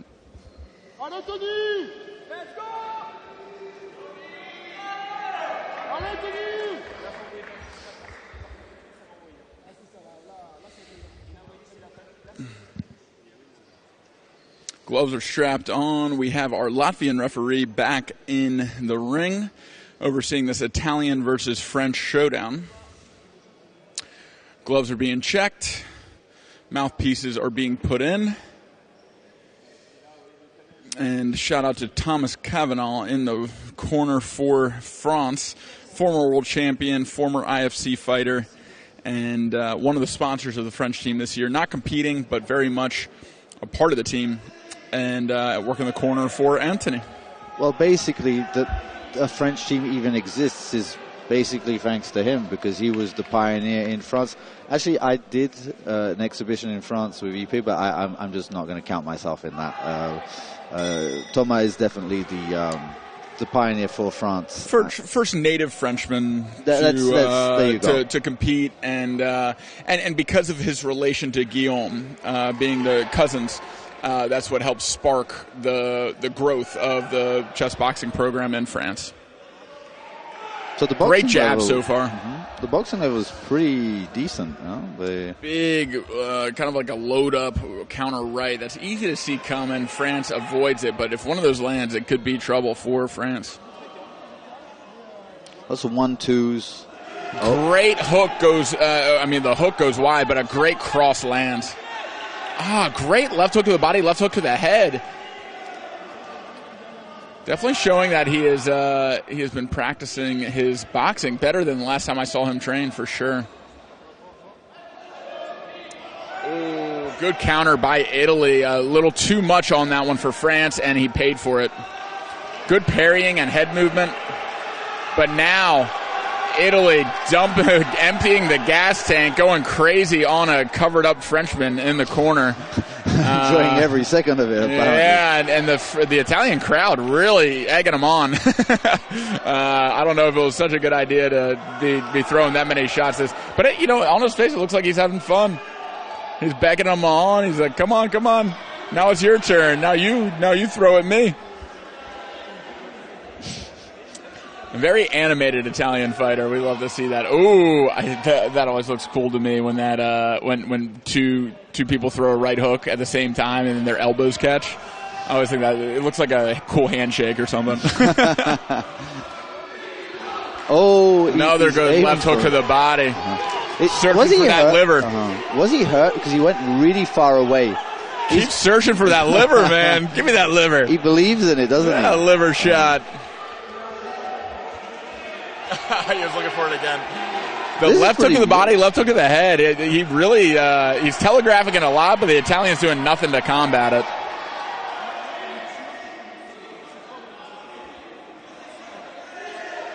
He's really picking his shots. He's dominating the exchanges, not in a way where he's landing much bigger shots or much more of them, but when he wants to throw it, he throws it. He isn't deterred in any way by the Italian, at least not yet.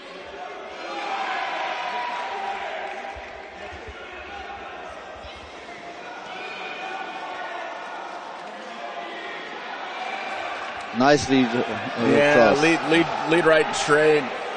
It's going very back and forth, isn't it? They're each taking their turns in having a flurry. With 10 seconds left, Italy is emptying the tank again, throwing all the shots as fast as he can, France cannot turn his back to the opponent. Illegal in boxing. But there it is. Maybe at the end of the round, edging out a win for that round is Italy. All those flurries. Well, generally, judges pick up on what happened first and what happened last, right? That's kind of a general rule. So I think the better boxer overall that round goes to France, especially showing the shots to the head, shots to the body, the diversity of shots that he was throwing. And love to see body shots in this World Championship. I think all boxers could benefit from incorporating more body shots into their game. But the flurries and the roar of the crowd when they were thrown by Italy is a memorable moment from that round. But he's huffing and puffing, making his way back to the chess round. It might have done more damage to him than to his opponent. And coming back to the position on the board, we do have a London from white and a pretty solid position from black. The bishop's still at home on c8. We can only hope that it's black's turn to move, otherwise g4. Although that's kind of a risky strategy because it's opening up the king, it does win a piece though. So if I'm not mistaken, that is, yeah. Yeah, no squares for the knight to move if g4. Now he does. He's picked up that pawn, and the knight can always drop back to g7, so g4 would just be a mistake. But we're now in an isolated pawn situation, and we've exchanged quite a number of pieces. Black remains with the light square bishop, which is like almost only a defensive piece. He's going to put it on e6 at some point to not lose the pawn, just to overprotect it. And the knight is just going to sit on d4. And you're going to take the c file. This is kind of textbook advantage for white. Then it's going to be technical, but I definitely prefer white here. All right, the knight smartly coming off of the h file where formerly he would have been trapped. Now a little bit more active, also protecting that d4 pawn. Queen coming into play too to b6. I think the strategy shouldn't have been to f6 because f6. Look at the distance it is from the knight. That knight is the blockading knight, and maybe black does, even though it does exchange yet another piece, he might have wanted to exchange it. So knight g7, knight f5 could have been another way of dealing with it. But okay, I mean, I'm just basically enumerating plans. I'm not saying that one is particularly better than the other. It's just what comes to mind. These are the options, and do want to bring note to the minute time advantage that Niccolò from Italy is enjoying. I'm putting Niccolò in front for the moment, and obviously at the boxing it's flurry versus flurry, so we really don't know what's going to go on here. But so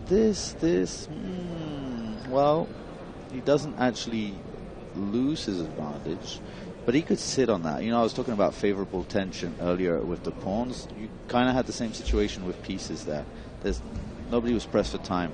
Now that's an interesting one though, because what's left is just the bad pawn structure now. So yeah, doubled pawns on the e file, not what you want to see as black, but white forcing black into that position. Now the e4 pawn has to be defended or he will lose it. Yeah, and it's not only about the e4 pawn, it could also just be about the 7th rank. As we see doubling up on the c file. I mean, we have a very powerful formation that could get a check right now.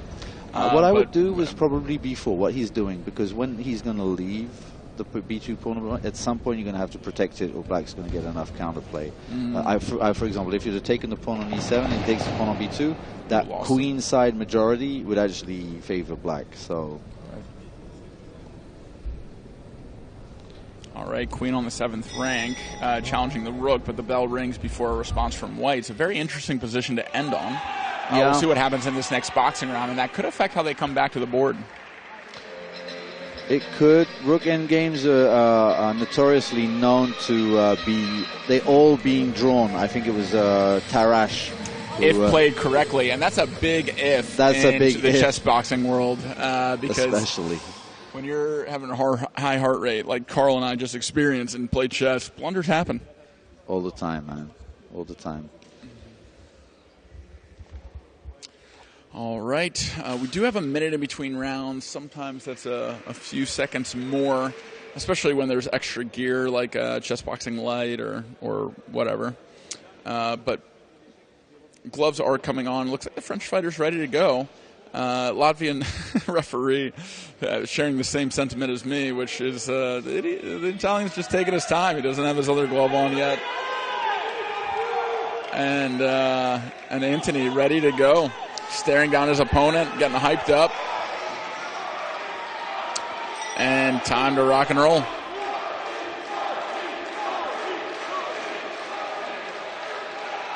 All right, Tony with a jab to start it out. Good cross of the body lands for Italy. Across goes just wide. Good head movement from Italy.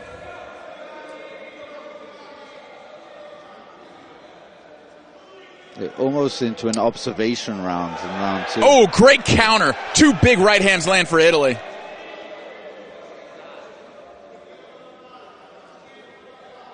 Jab to the body. France reestablishing dominance. A good left hook sinks into the ribs of his Italian opponent. Anthony loving, really favoring that left hook to the body. Again. Oh, but that left hook to the body is met with a right counter upstairs. Trade of jabs.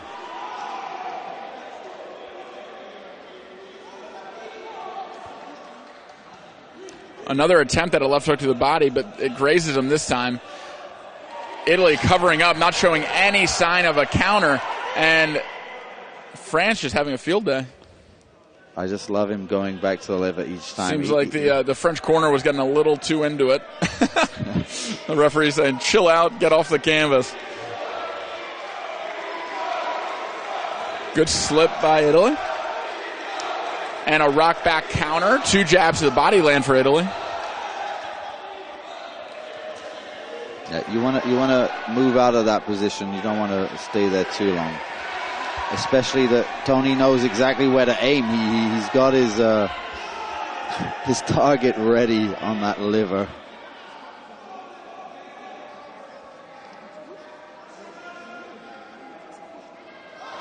Another good slip and counter from Italy. He has good head movement. When he sees it coming, he usually throws something behind his defensive evasion.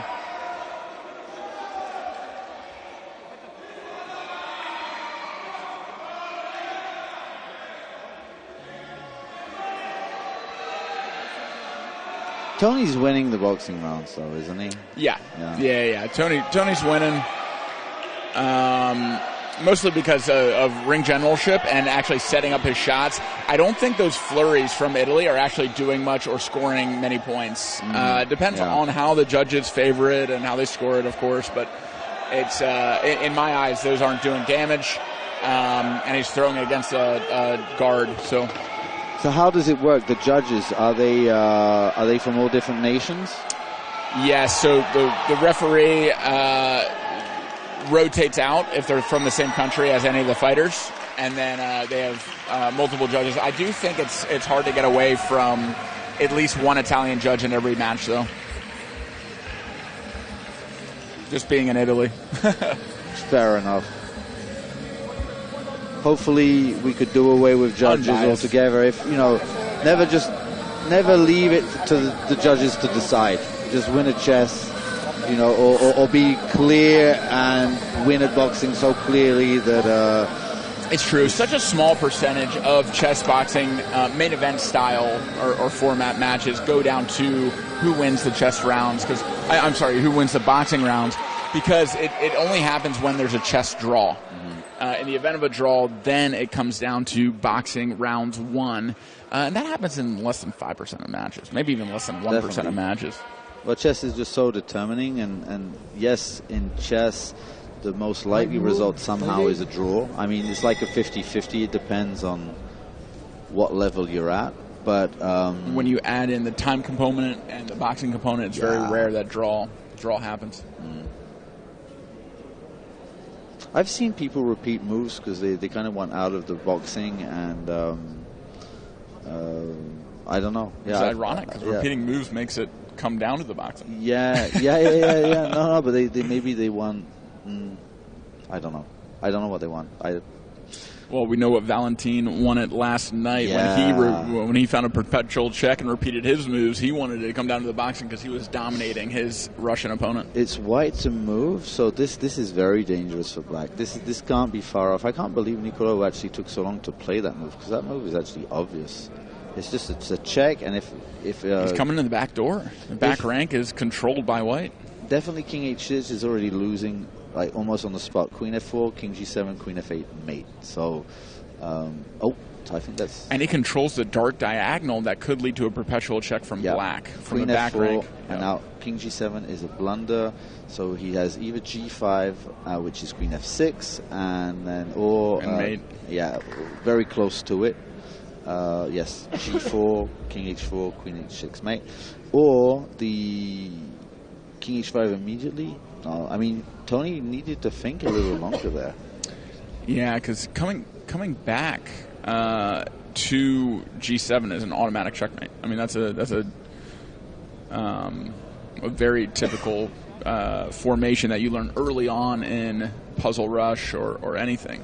Those two squares behind the king being controlled and a queen on the other side. 5, 4, 3, 2. I would be taking my time to think about this one too. I mean, yeah, I think that is his best move. Oh, that's not the best, I think. Now he should have played G4, King H4, and Queen H6 was mate. Ah, okay. But there was no move. They were all mate. They're all bad. Yeah. So, but I think he just wants to win the rook. He wants to play Queen H4 check and take the rook on check. And so Tony taking his time, but Nicolo in the driver's seat for the end of this match. I'm pretty sure Nicolo would have found that if it was normal chess, and because he's played very decently up to here. Ooh, the whole crowd just did that sound. And now rook C7 is going to come. Yeah, it's and Queen D8 is mate. Oh no, Queen D8 is not mate because there's a queen on D2. Ooh, queen saving him. But this is the right way to do it. He found the right way. Queen D8 is one. Oh. He's saved by the bell. God, 8 seconds on the clock, and Tony has 1 round to potentially knock out Italy. If he doesn't, it will go back to the chessboard, and Tony will lose. It is 1 move away from checkmate, but this is what champions are made of. When their back is up against the wall, when they have one way out, and that's to fight through it, that's what they do. And we'll see if Tony is championship material in this round. If Nicolo does lose, he's going to watch the video, realize it was checkmate in 2, and he's going to be very disappointed. That's true.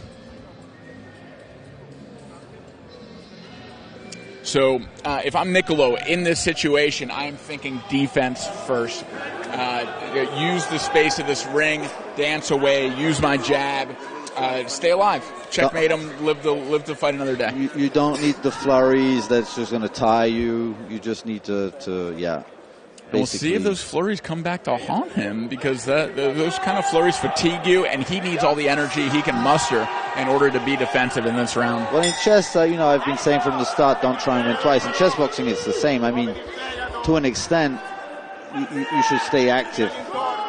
But I don't think trying to be over-aggressive when it's going to tie you could be a beneficial strategy. Oh, actually, that was a nice stiff jab, and that was a lovely slip. Another good jab lands for Tony. Tony needs to be pressing a little bit more. He's doing a good job of coming forward, but I'd like to see him shutting off the escape route a little bit more. Just like he is now, pushing him into the corner. But now he's turned, so Italy has a lot of space again to circle out. Back up against the corner again. We need to be finding him with his guard open. That's the right thing from Italy. Keep that jab out. Even if he eats a few jabs, that isn't going to knock him out. And as long as he throws a jab to make him think about it before throwing a big shot, he is keeping his opponent at bay. If I had to bet right now, I'm saying Italy's going all the way. Ooh, big right-hand counter lands.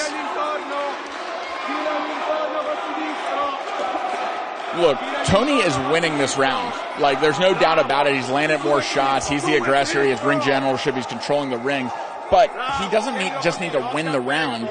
He needs to knock his opponent out. He needs 3 stoppages, or he needs a knockdown, and for Italy not to beat the 10 count. To be honest, for me, Nicolo, this is his best boxing round. He did land a few stiff jabs. I wouldn't be too sure. Yes, the ring generalship, that's absolutely 100%. But it's kind of even this round. He did have a really good counter right a second ago. Good 1-2 lands from Italy. I agree. He's doing well. And now he's learnt to stop that liver shot. He's going down with the elbow. He knows it's coming every time. This is the perfect time to throw a left hook to the head. Definitely. Boom.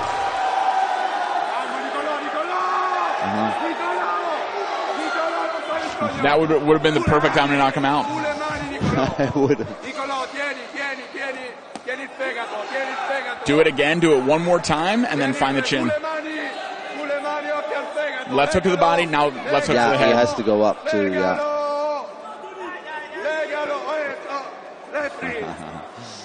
Left hook to the body, brings that elbow down and the guard down. Left hook to the head, could knock him out.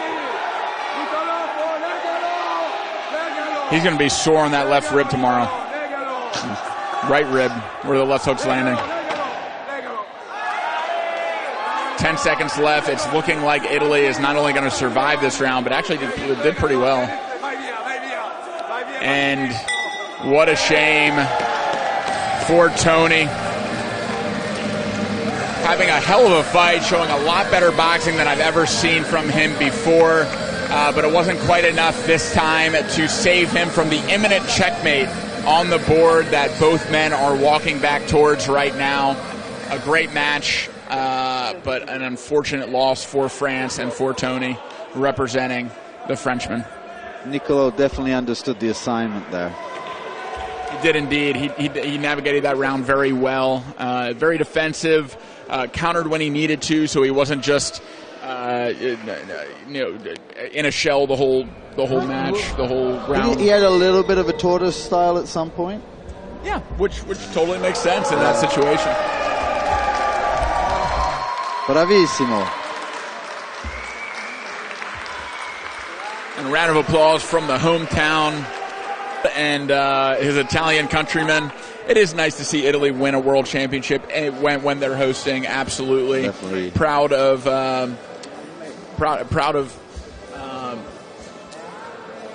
Italy, this fighter. And I'm always, Nicolo, I'm always happy to see a strong chess player win.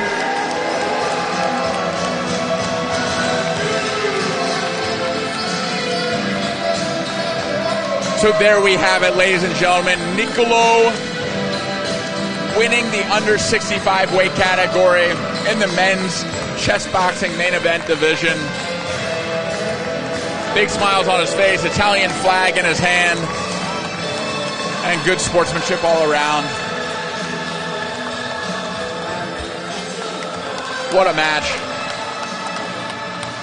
He's had a hard time. He fought Sardosh in the first round, and he got a big black eye, and wasn't even sure he was going to be able to continue. That's right. He's rated around 2,300, I believe, and eliminated Sardosh in round one. And Sardosh's teammate had a shot at him for retribution, but I know Sardosh is.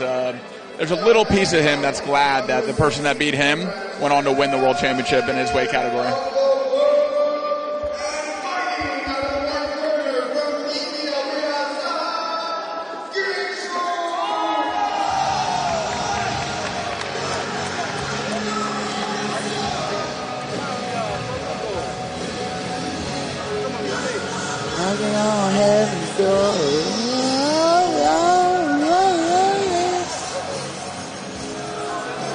All right, next up, we do have an Indian fighter in the finals up against Russian.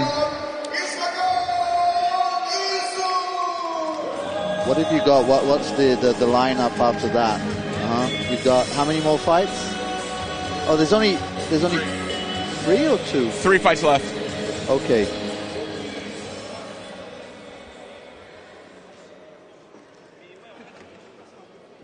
Oh man, you might miss Hassan. Oh man.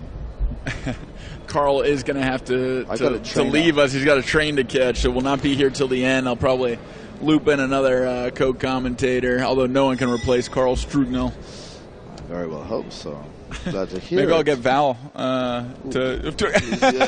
Hey, anybody but Val. That's totally forbidden. Don't push your luck. Don't push your luck. Just send a little jab at you, you know. I know. Just being playful. All right, this game's underway. We do have a D4 opening. This almost looked like my Stonewall attack, but it is not, with that knight firmly rooted on F3 and no bishop outside of the pyramid. This is not a London. This is not a Stonewall. We are trading off the light square bishops, the queen coming into play. So this is a Collie system, they call it. Collie, okay. And it is slightly different because the bishop on C1 is trapped behind the pawn chain. So there's like a variation of this. They call the Collie Zucator when they played that bishop in fianchetto, like b3, bishop b2. Here they haven't done that. It's like a Collie pure. This is messy, and they are playing way too fast compared to... Well, okay, so they say knight on f8, no mate, right? And so this is knight on f1, no mate, because that knight's attacked. It's messy. There could be e5, there could be a number of ways, but you definitely can't play this without... This is an aggressive attack from our Russian fighter here. He's a strong chess player. Okay. He actually beat Tomai Kesnov last year. So he knows what he's doing. He's around the 2,000 mark.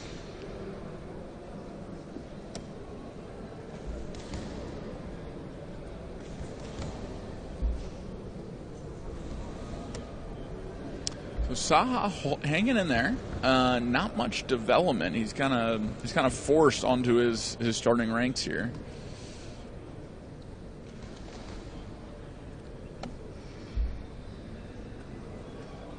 So if the knight moves, so the knight's... Oh, there's so many pins and traps. It's unbelievable. Yeah, there's a lot going on. He did. Oh, that... No, that doesn't matter. He can now take it. He thought that... it was pinned. It was... You need to take your time. Because the knight moved back to separate the rook from the bishop. It was not pinned. So when the knight sprung into action thinking it was forking the king and the queen... really, because of that brilliant knight move by Ilser, it was not pinned, and it was just a free piece. You need to take half a second on these things at least to see what's changed in the position. 10 seconds left in this round, and we will see a boxing round, although it was a little close to mate there for a brief amount of time. So over a minute of advantage for the Russian, and my goodness, he's scary. Yeah, because he's very well-rounded. He's just as good at chess as he is in boxing. Extremely well-rounded. This is who we saw go up in the early round against the Gambian fighter, Mari. And he checkmated in the first round, so we didn't get to see that clash between two great boxers. Would have loved to see them two go at it. Because, when it comes to boxing, I have to say, like, the Gambian, I've never seen anything like it in real life. I've seen it on TV, maybe. But that's raw talent, boxing-wise. Yeah. I would love to have that guy like at least 1,1700, and like then he's a killer. Absolutely. Start coaching him, man. That might be your customata Mike Tyson. Oh, that could be. Make friends with him before you take the train. I could even move to Gambia. Why not? Go check it out. See if it's nice. Why not? Let me know. I know Uganda's on the map. It's getting now. weird in the United States.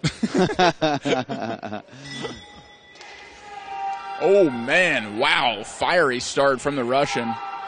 Very strong shots. Man, I would not want to be the Indian right now. Although, pretty strong counter so far. Not shying away from the Russian. Well, he doesn't have a choice because I think he is now down on the chest. Good head movement, too. And that advantage. Anticipating a rush, he throws a hook to keep it at bay. The hook did its job, though. It kept the Russian back. Great 1-2 lands for the Indian. The Indian showing good boxing prowess.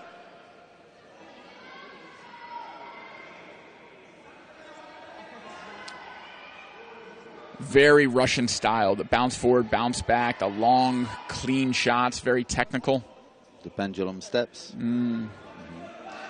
But the Indian obviously spending a lot of hours in the gym. The Russian is loading up a little bit on his jab. He's telegraphing it, which the Indian's pretty good with his head movement. It's making that jab not land as well as it could for the Russian. That's a better, quicker jab that he didn't load up on.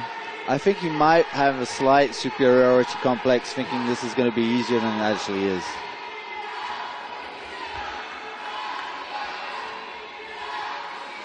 He's already... Oh my gosh, wow. A 1-2 lands clean on the chin and looks like it did some damage to the Russian while the Indians chant in the stands, giving their fighter more energy. That's a beautiful combination. It was. Good slip inside, counter jab to the body. At the beginning of the round, I thought it might have been decided by boxing, but now it's looking like it might come back to the chest. These are pretty evenly matched boxers. Well, definitely, I think I'm giving the round to the Indian, as a matter of fact. Good distance control, good timing. I mean, really good defense so far from the Indian, too. And countering. the cleaner shots, right? Yeah. I think the best punch of the round so far goes to the Indian with that clean 1-2 right down the middle. That right hand did some damage. Although the Russian looking calm and composed, I don't think that damage has sustained. I think he's okay. A good leaping lead hook also lands for the Indian. Good head movement.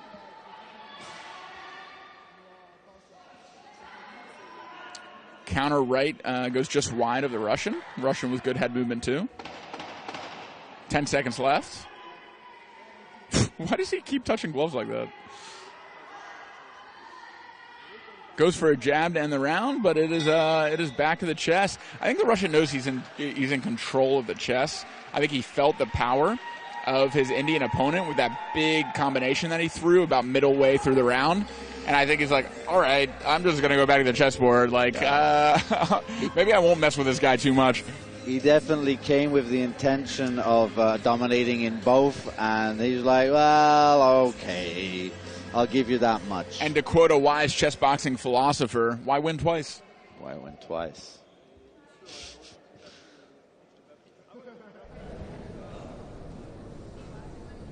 It's always more interesting when there isn't a possibility of winning twice, because the matchmaking must have gone wrong somewhere if you're better at both. I mean, you'd come away with it with a sense of, arrogance, whereas here you always have to be humble, even in victory. Amen. Always good to be humble.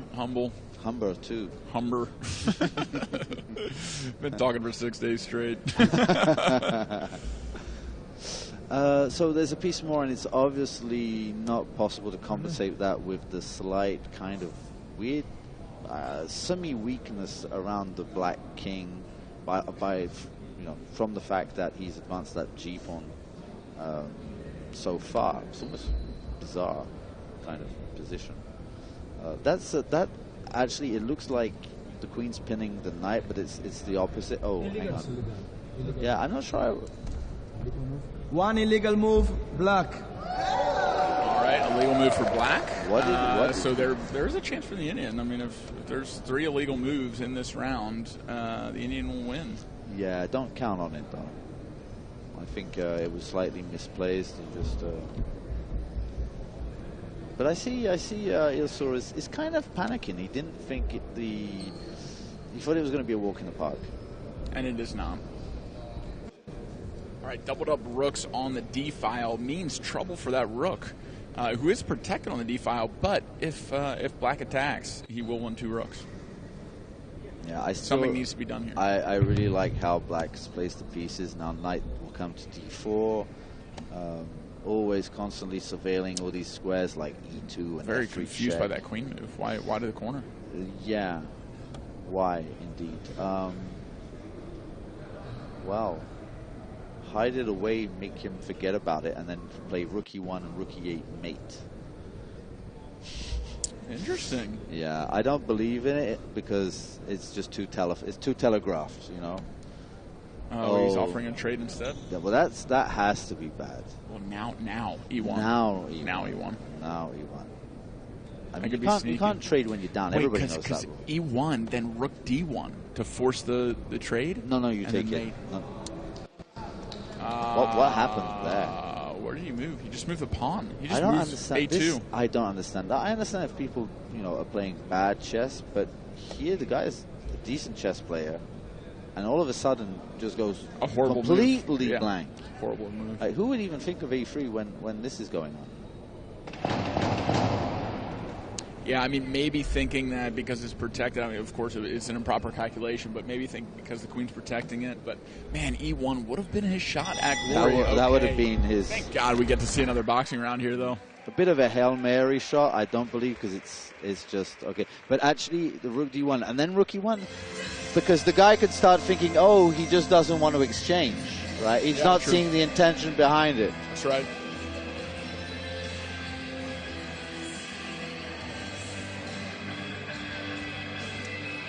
All right, well, very evenly matched boxing round in the last one. Let's see if the Indian can make something happen. He did show some shimmers of power and of doing some damage to the Russian. He will, at this point, need to exact some sort of advantage in the boxing because he is losing in chess. Seconds out, the Latvian referee signals to the timekeeper. There's the bell, and the round is underway. Ooh, watch the rabbit punch to the back of the head. Yeah. He came back just short, to his credit, though. There was that big right hand. Almost landed. Caught a little bit of the guard of the Russian, so not landing clean. Oh, my God, another. It stumbled him just a bit, too. Woo! Man, that's so exciting when he lands those. He's got a right hand on him. Another great look at that technique. He's knocking the guard away in order for his right hand to find the mark. So he's using his left hand to knock his opponent's left hand away, and then the right hand is finding its mark over the blocked away left hand. He's doing it again. He likes knocking the guard away. I like that little trick.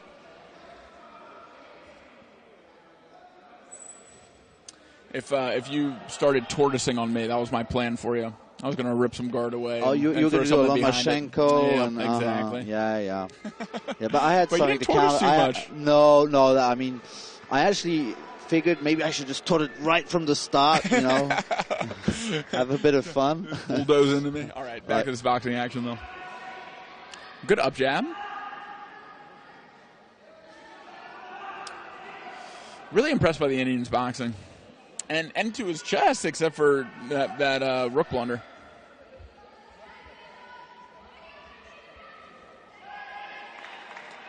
Hook going just short. Good jab. I think the Indian is summoning up his energy again. And I think he has one more big go at it before the end of the round. Maybe he can put him down. And the chanting begins. Usually this is when he does something big.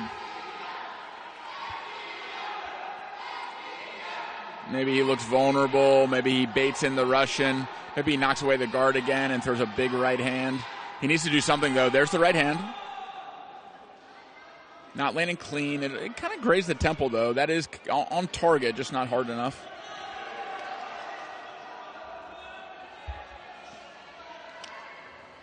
Nice lead uppercut. Oh, when there's that clinch, they have that tendency to rabbit punch. I really dislike that. I find that boxers, it's supposed to be like getting points in the clinch, like touching. These points shouldn't even be counted. We should just tell the boxers you're not going to get anything from it. You don't knock the guy out like that. You just,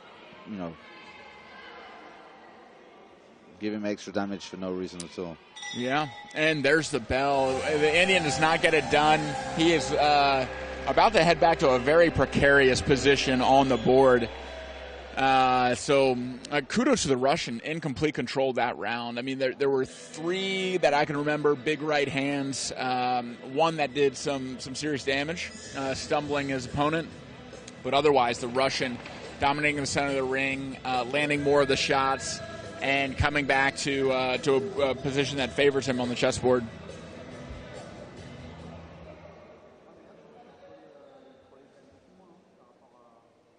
the determination of Ilsor. He does remind me a bit of like a Shimaev or a Hamzat, or Could see that. Yeah. You could see that it's the warrior nation. Yeah, he needs a little bit bigger of a beard and to get rid of that hair on top. Oh, we'll get the marketing team to relook him completely. Yeah, so completely dominant position here. Up a rook and 2 minor pieces. Almost difficult to know which way to go around winning, because there's so many options at this point. It's a piece and a rook. I would probably start with a knight f3 check, just for good measure. And then you have that nice outpost. You can slide around the back door.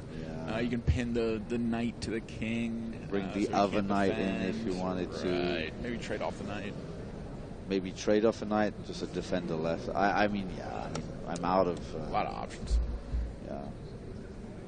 There was actually also rook e2, because that was defending by the knight, and then f2 was going to be shaky. I mean, if he wants style points, he finishes this before time runs out. But there's only a minute left on the clock, too. He could just move. Yeah, I think that's what he's doing, but he did miss a mating that. Oh, but he had that instead. Yeah, wins the queen. That is all the weapons except for the rank 1 knight, which now falls. Yeah. Checkmate. It's mate. It's checkmate. It is checkmate. Very pretty mate in the middle of the board. You don't see that often where there's no pieces around the king. So good style points for the Russian. Clear victor on the board. And weathered the storm from a pretty strong Indian boxer. So shout out to India for a really good competitor. And what is that flag? Is that Uzbekistan? I believe it could be. I thought he was Russian, but is he Kyrgyzstani? For me, that's Uzbekistan, but I could be wrong.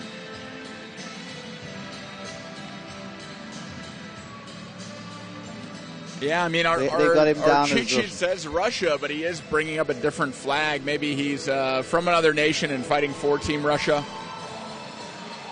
They're bringing in ringers.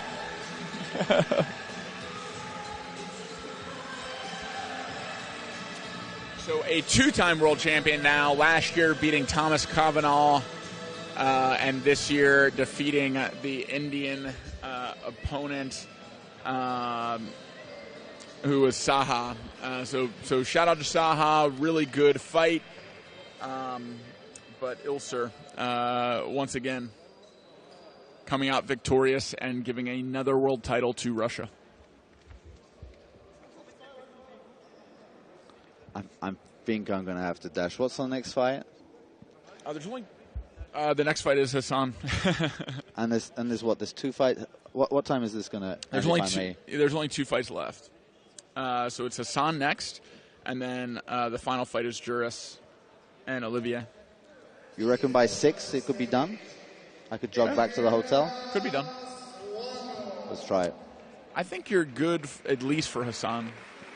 Yeah. And maybe for the last. Yeah. And wait, we have a performance. Okay. That might push us back a little bit. But I know that... It'll only be 1 song, though. All right, we're going to take a short break while we figure out Carl's travel plans. Enjoy this dance.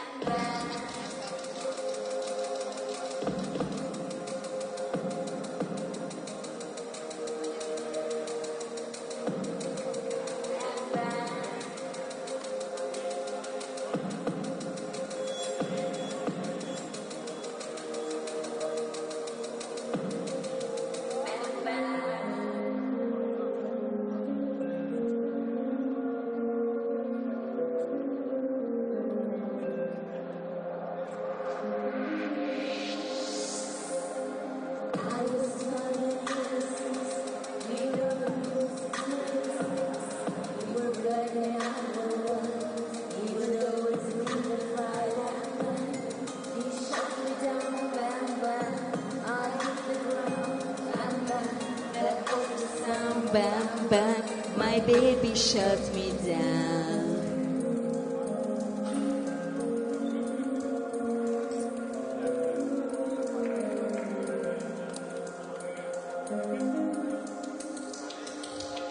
Season came and changed the time. When I grew up, I called him mine. He would always laugh and say, remember when we used to play bam bam? I shot you down, bam bam. You hit the ground, bam bam. That awful sound, bam bam. I used to shoot you down.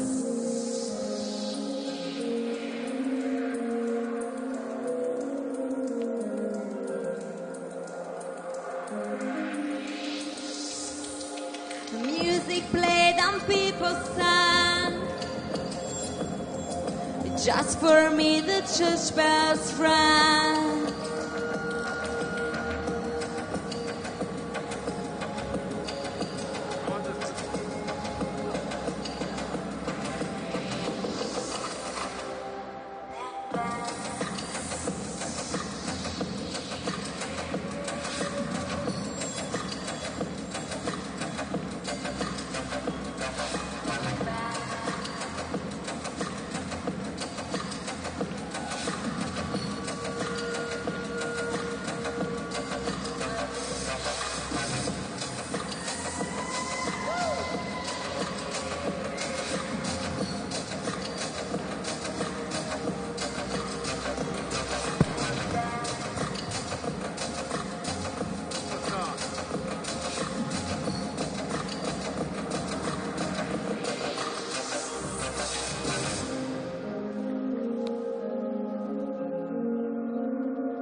Never seen a hula hoop like that. That's pretty cool. She's very talented. She's done like 10 different performances. Like, where does that come from? Like, she sings, she dances, she fire dances, she swallows swords. Like, she does it all. That's why she doesn't chess box. It must be boring for her. Can I come too by Hassan's fight? He could fill in for me. Maybe that's the perfect time. Yeah. Ming, yeah, okay, yeah. Tasmanian Devil, Shelly! All right, so we are about to say goodbye to Carl. And hopefully he'll say a few final words. Sylvian! So we will get a farewell from Carl just before this World Championship final with Hassan and his opponent. But before he goes, Carl, it's been a pleasure commentating with you, pleasure sharing the ring with you. Any final words before you close out your commentary? It's been absolutely amazing. I've first of all, the show, you know, the people we've met, just, you know, every year improving. The organization was incredible. You know, doing this job, I was very honored that, you know, to do this with you. And no, it was just an extremely pleasant experience all around. So well, we'd love to have you. I hope it's well, we've already commentated together, but I hope it's another in a long string of commentary. And safe travels back home, and enjoy Bologna. Back to Wales first, and we will be having camps in Serbia. Next one is 17th to 24th of March, if you want to look out for that.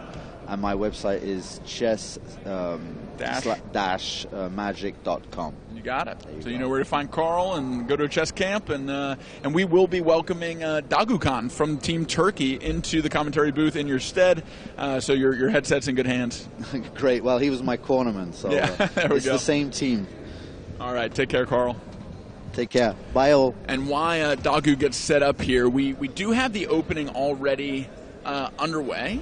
It's a very aggressive opening for Hassan with the white pieces. He has moved all the pawns on his king side up to the third rank, save that, the third and fourth rank. It does look like there's a bishop hanging. We'll see if he goes ahead and scoops up that bishop, and he does. So up a piece already is Hassan. Dagu, what do you think of this position? look a little bit. Hassan is very aggressive by boxing, and he plays also at chess too, I think, yes? Yes. It started very open aggressive, and very aggressive. open, pushing pieces, and it paid off for him. He ended up trapping a bishop. He is up a piece currently. Sometimes it comes back to bite you, though. It's not all, being aggressive has its pros and its cons. I would like to see. I think Hassan make an exchange after he check, but after. And now with tempo, he can exchange the knight. He opts instead to castle kingside.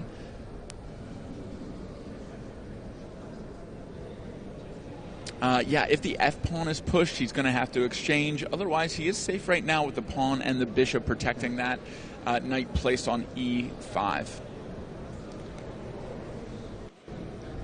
Hassan told me before our fight with him in Paris, he take a lot of lessons from the internet and like an app. He paid very much and then he studied very hard. I saw every time his videos. Artem, I know from Russian team.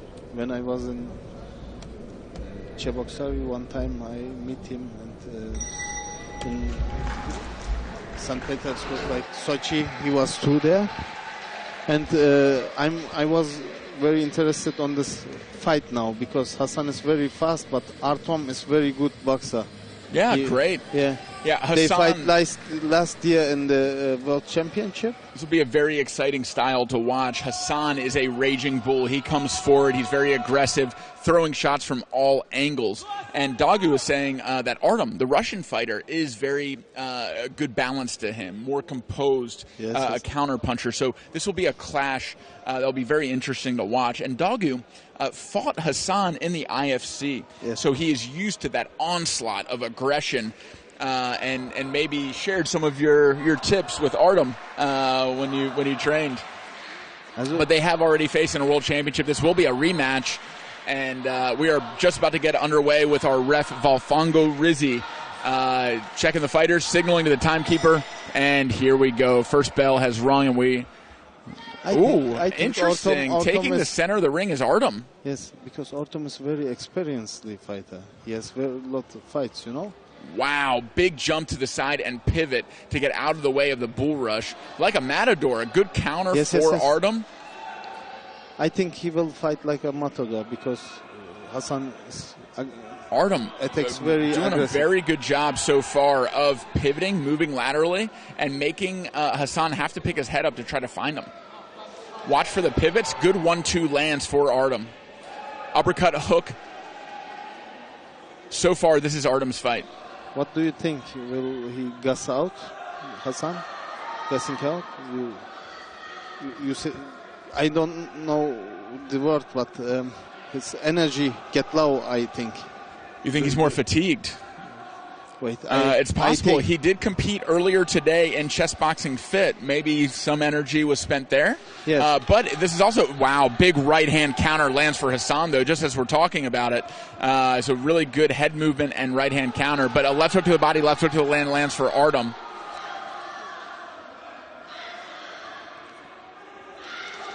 I did see more energy early in the tournament for Hassan, but that's for everyone. I mean, we get to the end of a 6-day tournament, you're going to feel the effects of the past fights. Yes. And this is his third fight, I think, yes? Hassan in this tournament. Wow, big shots landing for Artem. Artem, a very skilled boxer, like Dagu said. Yeah. Very impressed.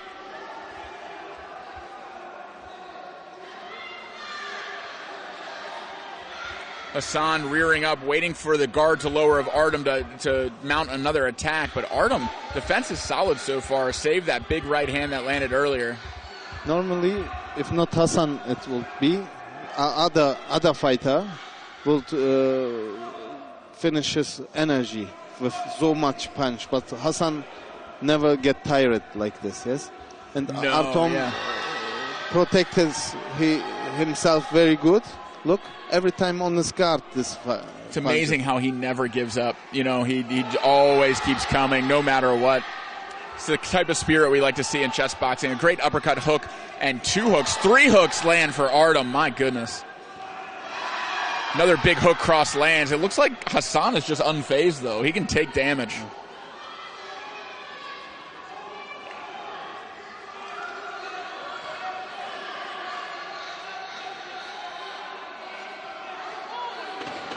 Last 10 seconds.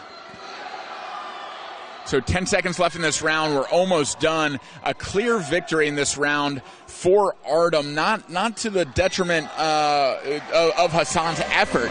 He came forward nonstop. He landed some big shots, but the experience of Artem coming through, clean uppercuts, clean hooks, good pivoting and lateral movement to stay away from Hassan's attacks.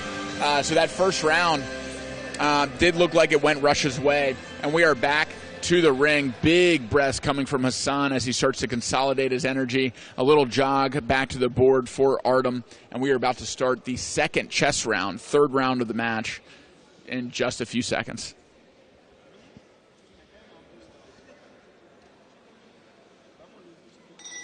There's the bell, and here we go. So Hassan with the advantage so far on the board. He is up 2 power pieces, down 2 pawns though. So let's say a piece and a pawn. He's up. Offering a trade that's good for simplification. Artem opts smartly not to trade, but gives up an open file. So Hassan is enjoying the E file. Maybe he'll double up his rooks on that file and force a trade, maybe not.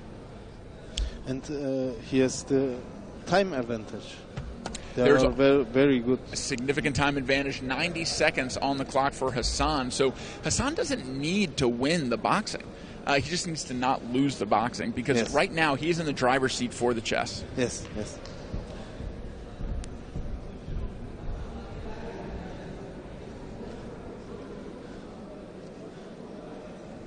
Hassan thinking carefully about this move. The F-pawn protected has moved to F5, challenging the light square bishop. Now, what square to move that bishop to? I kind of like H5. If H5, you set up for a check, trading off one of the rooks, but he opts instead to come back a little closer to the king. There is a counterattack mounting by the pawns on the king side, and the king is relatively exposed on that side. Threatening to win a pawn here if he doesn't trade off the rooks. So that rook on H6 could fall. Let's see if Artem opts to take the rook or to give up the pawn.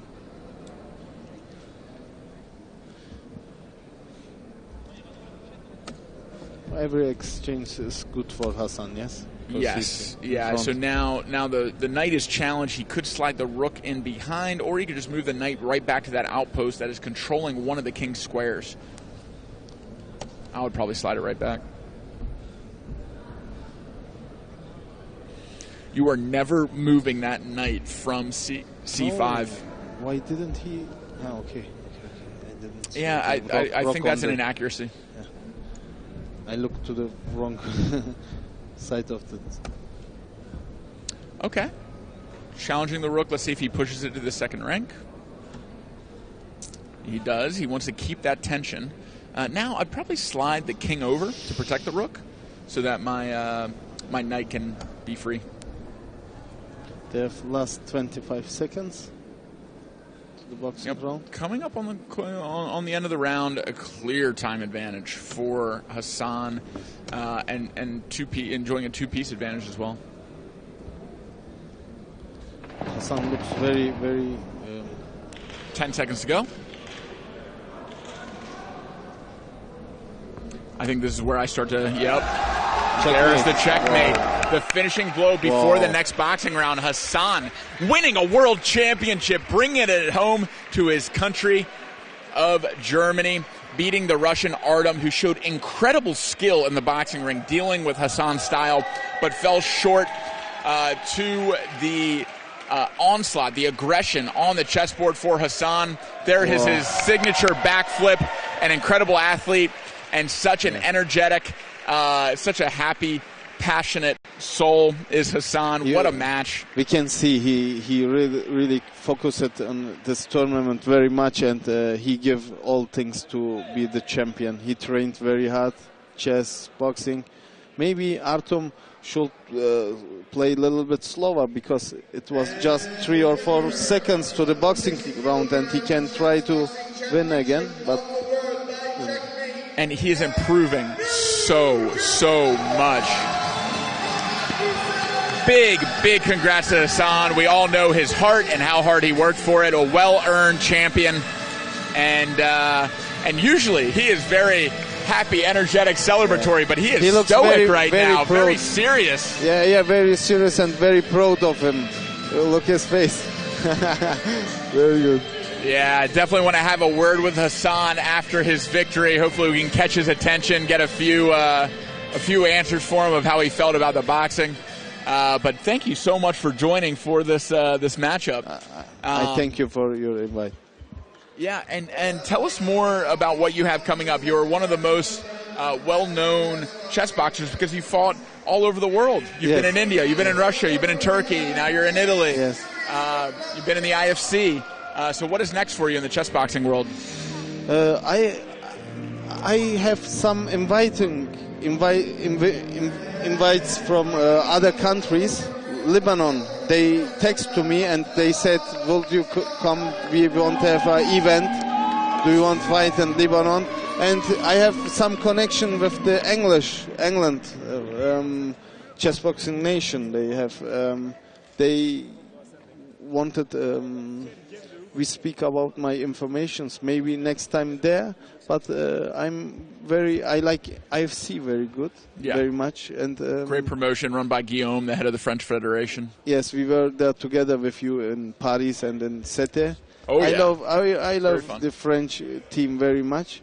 And really, in last fight before this in Russia, I like it very much. The organization was very professional. We talked with you about this too, because you saw all this organization with all things in Spashkar. This is other republic in Russia, and they had giving very good energy for this, because the president from there was there, and it was very good. And I feel really proud, because I feel like I'm the representative from my country at this. You are leading Turkey well, and it's great to see a bigger Turkish squad travel to a world championship. You've hosted the last 2, now you're in Italy, and love to see Turkey at all the events that we go to. And getting to this chess match, we are about a minute into the chess. White and black are both already castled. There's a nice fianchetto bishop for white. We have an advance on the queen side for black, so that C and B pawn pretty far up the board. I don't see a clear advantage yet. Maybe a slight advantage to white for development, but now that black knight is in play, it seems pretty even. This is the veteran category, so both fighters are over the age of 40. We have Olivier from France with the black pieces, and we have Juris from Latvia with the white pieces. Olivier is trained by Paul, I think. Do you know who's the trainer of Olivier? Maybe? Because before they was making him ready with Paul. Paul Ducher? Yeah, I think the whole team helps each other. Yeah. But yeah, maybe Paul was warming him up this time. I asked Paul, do you need something for your fight? He said, only a win. Love to see how the French team acts like family, all supporting each other, all waiting in tow for Olivier's match.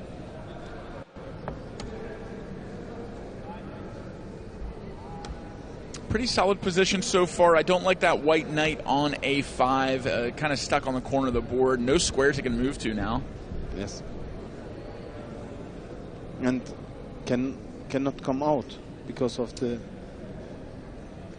Correct. The rook and the bishop are both dominating, dominating the knight. With every move. So we are going to have to move the f3 knight in order to open up the bishop to protect those squares that the knight can move to. So Olivier doing a good job of controlling his opponent's pieces so far.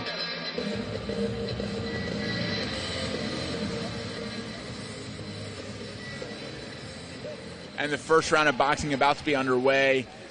Because this is the veteran category, I do see the helmets coming out. So even though this isn't chess boxing light, veterans can opt to agree to use helmets, which they have for this fight. And it's probably 16-ounce gloves as well. I can't quite see the ounce, but that's what we use in chess boxing light. And nope, it's 12-ounce gloves. Okay, 12-ounce gloves with helmets. But it typically does lead to a little bit more transition time in between rounds to get all the gear on. We do have the Latvians in tow. I went to San Marino with the Latvians, and I saw a picture of you at San Marino too. Did you get a little tourism in while you were here? Yeah,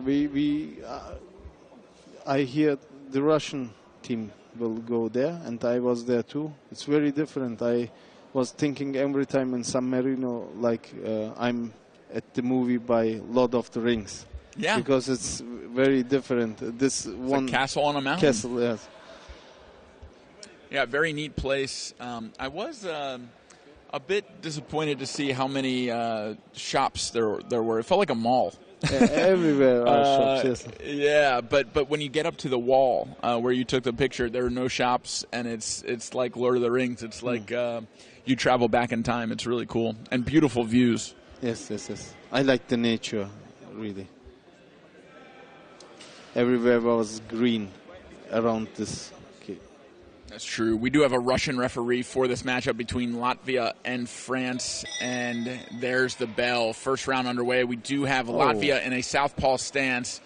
Olivier lands a counter right after a few punches land for Latvia to start the round. A little off balance is Latvia.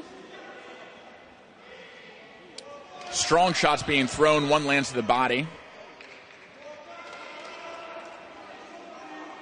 Olivier having a very close-in guard, being very safe so far. A good check hook lands and rotates around his opponent. These rounds are 3 minutes too by this. Yeah, three-minute round. Okay. Yeah. I'm very interested. How much energy? Yes. And yeah, we'll see the stamina and the shape of these two fighters. Training hard to be here in the finals. Wow, two right hands and a left land for Olivier. Because in this age, the people get tired easier than other, and For I'm sure. very interested how it will be in coming back to chess with this high. Ooh, lead hook lands to the rib. He got called for a low blow. I didn't see the low blow though. There's a warning to keep the punches up.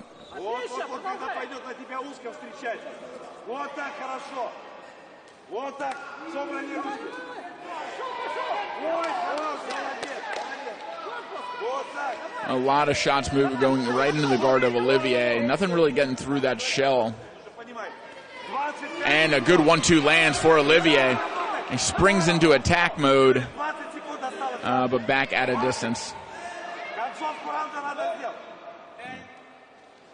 Some problems with the... Yeah, the helmets are a little finicky and require some help to readjust once they're moved out of place. So the timer does get paused when these breaks happen. But now both fighters in neutral corners, and the time continues, the fight continues. Good hook to the body, lands right around the sternum. Looked like it did a little bit of damage there. There was a reaction. Another good jab across lands. Oh, it's become very hard. Was that a knockdown? Or was Yes, that a slip? it was wow, one. I With missed the the shot. left, he become very strong. To the body? No, to this, to the chin, okay. Because of the helmet, He will it's not... continue. That does count as one stoppage for Latvia, and there's the end of the round. So, one stoppage for Latvia. A reminder, if there are 3 stoppages in a round or 4 in a fight, that is the match. It counts as a TKO. and will be done. But Olivier, fortunately, got dropped towards the end of the round, so he did not sustain multiple stoppages in that round. It will still take 3 in a round, or 4, or 3 over the course of the rest of the match in order to count as a TKO. Latvia slower, making his way back to the ring. Olivier looking fine. He did get dropped, but he is already studying the position and ready to continue the chess game. Olivia had a really glasses, yes, at the first. There okay. is glasses. Okay, Yeah. I need to be able to see the board.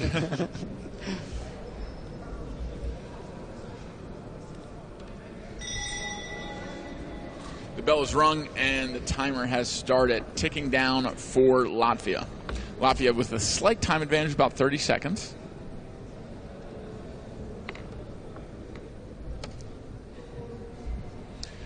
Ooh, Bishop's being traded off with frees the knight from his prison on the A file. Now he could move to C6 if he wanted to. We'll see what the Latvian decides to do. Rook to the 7th file. There is a very nice outpost on C3 for the bishop, but he instead decides to slide back and defend the knight. But White gaining a tempo and escaping with his knight by moving to C6.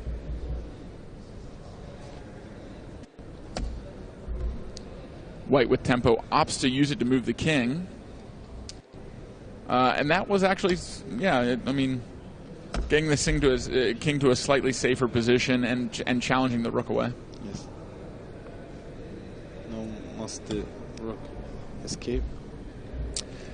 The knight is once again dominated by a bishop, moving the pawn up to be able to provide an outpost for it in case it wants to slide back to E5.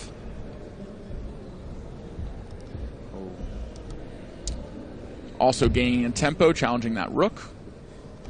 After Zoa knockdown, he stands up and plays so fast. It's very great. Yeah, amazing. Yeah. I tried to open you the knockdown. The knockdown, but I didn't find it. Maybe after, by the next round, I can show you. We can check it out. Yeah, good shot. All right, so this is a knight and a bishop versus 2 knights. Equal pawns, very equal game so far. The only advantage is a minute on the clock for Joris. Close the voice. I just said that.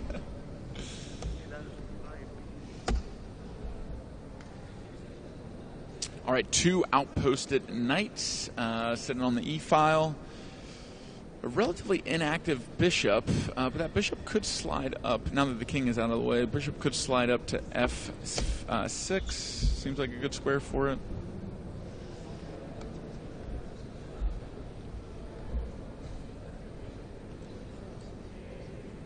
And these knights are tricky, getting behind enemy lines here soon. Maybe would have opted for a trade, open things up a little bit more. Although knights do favor closed positions. They can hop in ways that bishops cannot when positions are closed. Okay, and there's the bell. Second chess round done. We will see another round of boxing.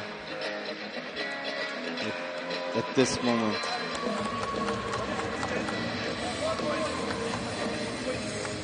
Now. Bam. Did just watch the replay of the shot that knocked down Olivier. It was a nice jab that removed the guard of Olivier, and then a right hand that landed clean on the chin that put him straight down. And don't think he realized he was even down. I mean, it's one of those shots that you just realize you're on the ground after you're already there. Helmets are coming back on, and we'll see if more of the same happens in this round. Typically, when there is a knockdown, it is scored a 10-8 round. That almost counts like winning 2 rounds. So if it does end up being a draw on the board, which it is a very equal position, it will be decided by number of boxing rounds won by the judges. So in the event of a draw, it is coming back to the boxing ring, which makes this round very significant. What is Olivier going to do? Will he be knocked down again, or will he be able to claw his way back and win a round, or get a knockdown of his own? We'll find out in just a few seconds. I saw 2 times draw in my life. The first one was against Thomas and İlsur in Turkey at the World Championship. Oh, they start very fast. Olivier, very aggressive right out of the gate, showing that his Latvian opponent, he is not injured. He is ready to go. Oh, good check hook lands. He changed the stance too. Yes, he went from regular to southpaw. That's a good call. Great hooks. Wow. Right hook to the body, left hook to the body, right hook to the head, left hook to the head.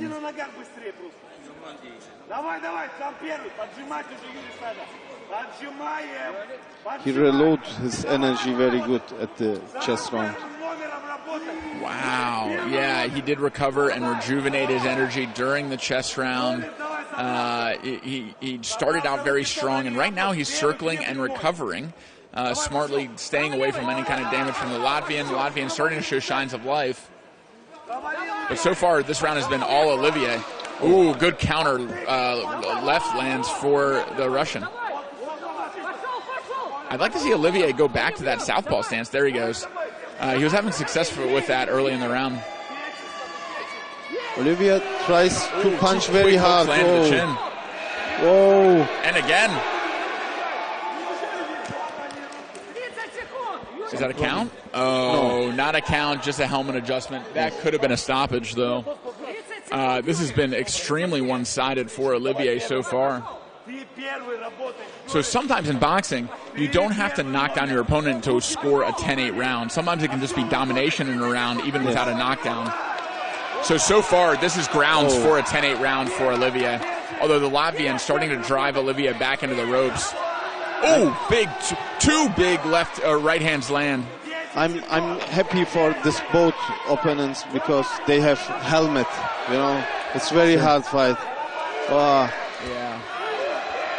Olivier leaving it all on the line and winning the round definitively. Maybe even a case to be made for a 10-8 round there.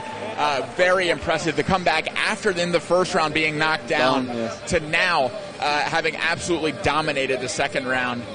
He is breathing heavy.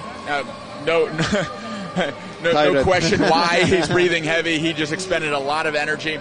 But he is the first to make his way over to the chessboard, and he'll get the advantage of starting to study the board while the Latvian gets his gear off, gets a little bit of water, and follows Olivier over.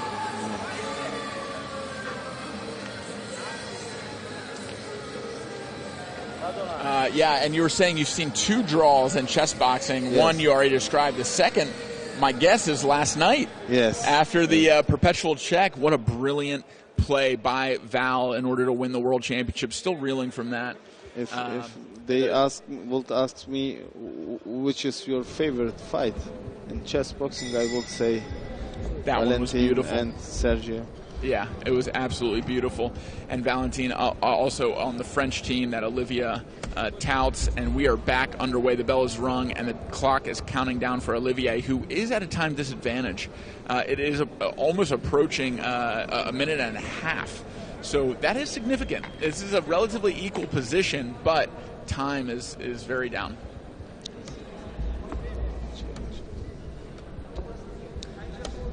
Oh. Yeah, scooping up a free pawn. Now white arguably has an advantage. Yes. This is knight. He's going to be able to scoop up another pawn too. That pawn on the light squares is undefendable. He has a dark square bishop, and all of his kingside pawns are on light squares. I think the next boxing round will be very hard. It will come to a more boxing round, I think. And Olivier will give everything to win That's this. a good call. Yeah, it could definitely end up going that route if it doesn't end in this chess round. But there is sufficient time for it to end before the boxing round. So as long as Juris doesn't deliver checkmate, I think Olivier will get one more boxing round.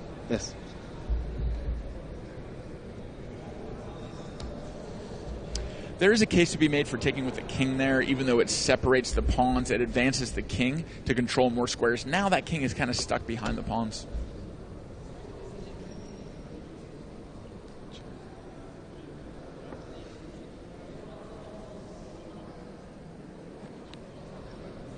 I'd like to see white start to get his pawns on the light squares, so that it basically makes the dark square bishop invisible. He can't capture any of the white pawns, and then when it's opportunistic, he can strategically move the pawns towards advancement with his pawn advantage.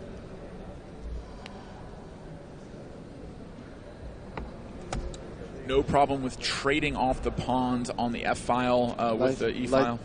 Last 3 seconds to boxing round? No.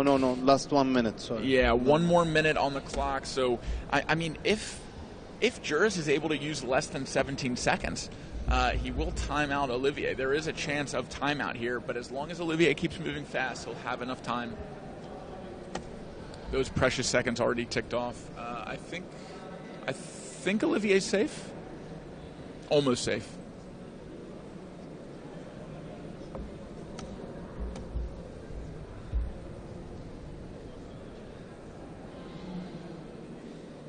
I would still push F5.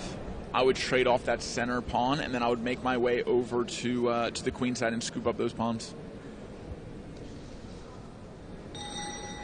There's the bell. All right, 1 more boxing round. It all comes down to this for Olivier. He needs a knockout here. Olivier had 11 seconds by the stop the chess round, but then the time walk. Maybe it kept you going. Must be they'll reset careful. It. Yeah. Yeah, they'll reset it.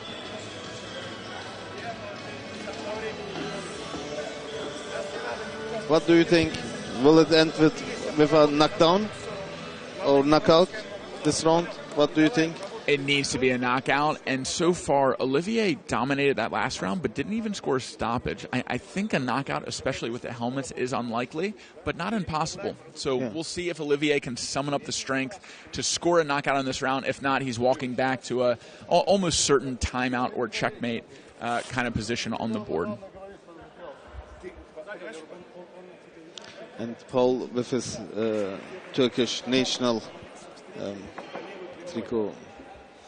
Yeah, the French corner being very animated in their support for Olivier and giving him their energy. And here we go. We got to see a lot of aggression right out of the gate, but a good stiff jab from the Latvian starts out the round. And so far, Olivier not quite finding his mark like he did at the beginning of the last round. A great shot landed for the Latvian. The Latvian really just needs to stick behind his jab and dance away, pivoting and being defensive. But he's big right hand lands for Olivier. Another big right hand. He is throwing those knockout shots and hoping for the best. I'd like to see him go for the body. A lot of the shots are being aimed at the head where the helmet is, but what about the sternum? What about the liver? There are knockout potential for a big shot to one of those places on the body. Yes, and here the most fighters I saw, they forget to protect her face after become the first punch. If I become one punch, then I protect me, but a lot of fighters here forget it. Yeah, I see a lot of guard dropping when they throw the jab. That right hand will drop a little bit. So something to watch out for as boxers develop in the sport. They will start to drill that so that it always stays at home and protects them. It's second nature. But back to the action here. Olivier makes some body punches, yes. Yeah, would love to see body punches. Maybe a level change, getting in tight, starting to throw hooks or uppercuts to the body.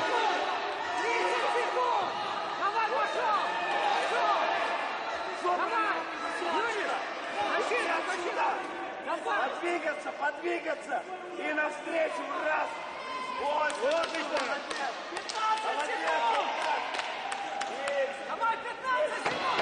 Wow, big hooks landing for Olivier. Another straight right. Is it enough? He keeps throwing. He keeps landing. The Latvian cowering, but not injured, and there's the bell. time was not Olivier enough. showing a lot of heart, finishing with pride, but ultimately falling short in his mission to knock out the Latvian before heading back to the board, where the decision is pretty much imminent. There is not much of a chance to survive, either on the clock or in this position. So, unfortunately, I think France will fall. Latvia to advance. But this is the final, so it looks like Latvia will take home the World Championship in this veteran category. Yes. Because Olivia has just lost 11 seconds. That's right. Yeah, 11 seconds left on the clock, and not much that Olivier can do about it.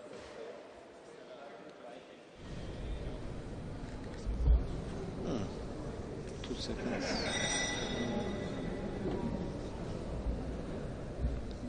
And there it is, Respect, a gentleman's respect. handshake. No need to play it out. The Latvian wins, and Olivier holding his head proud, being a good sportsman. But congratulations to Latvia for taking home a world title in the veteran category. And a huge shout out to Latvia. They provided a lot of the the most active referee that we had in the World Championship this year, and we'd love to see more countries getting involved. I feel really strong emotions because Olivia said, I give my best, I do everything, and my time is okay. You are the winner, I show you respect. It's very great. Bravo. And it is one thing to do your best and to fail. You can be proud about that. Yes. But to fail while not doing your best, that's when there are seeds of shame that are planted that you can never get back. Yes. So Olivia can go home knowing he did his best, knowing he left it all in the ring, and a very impressive performance by not just Olivier, but all the fighters in this tournament. Congratulations to you, Dagu, to all the competitors this year for making the trek to Italy, to representing their country, to competing in the sport that we all love.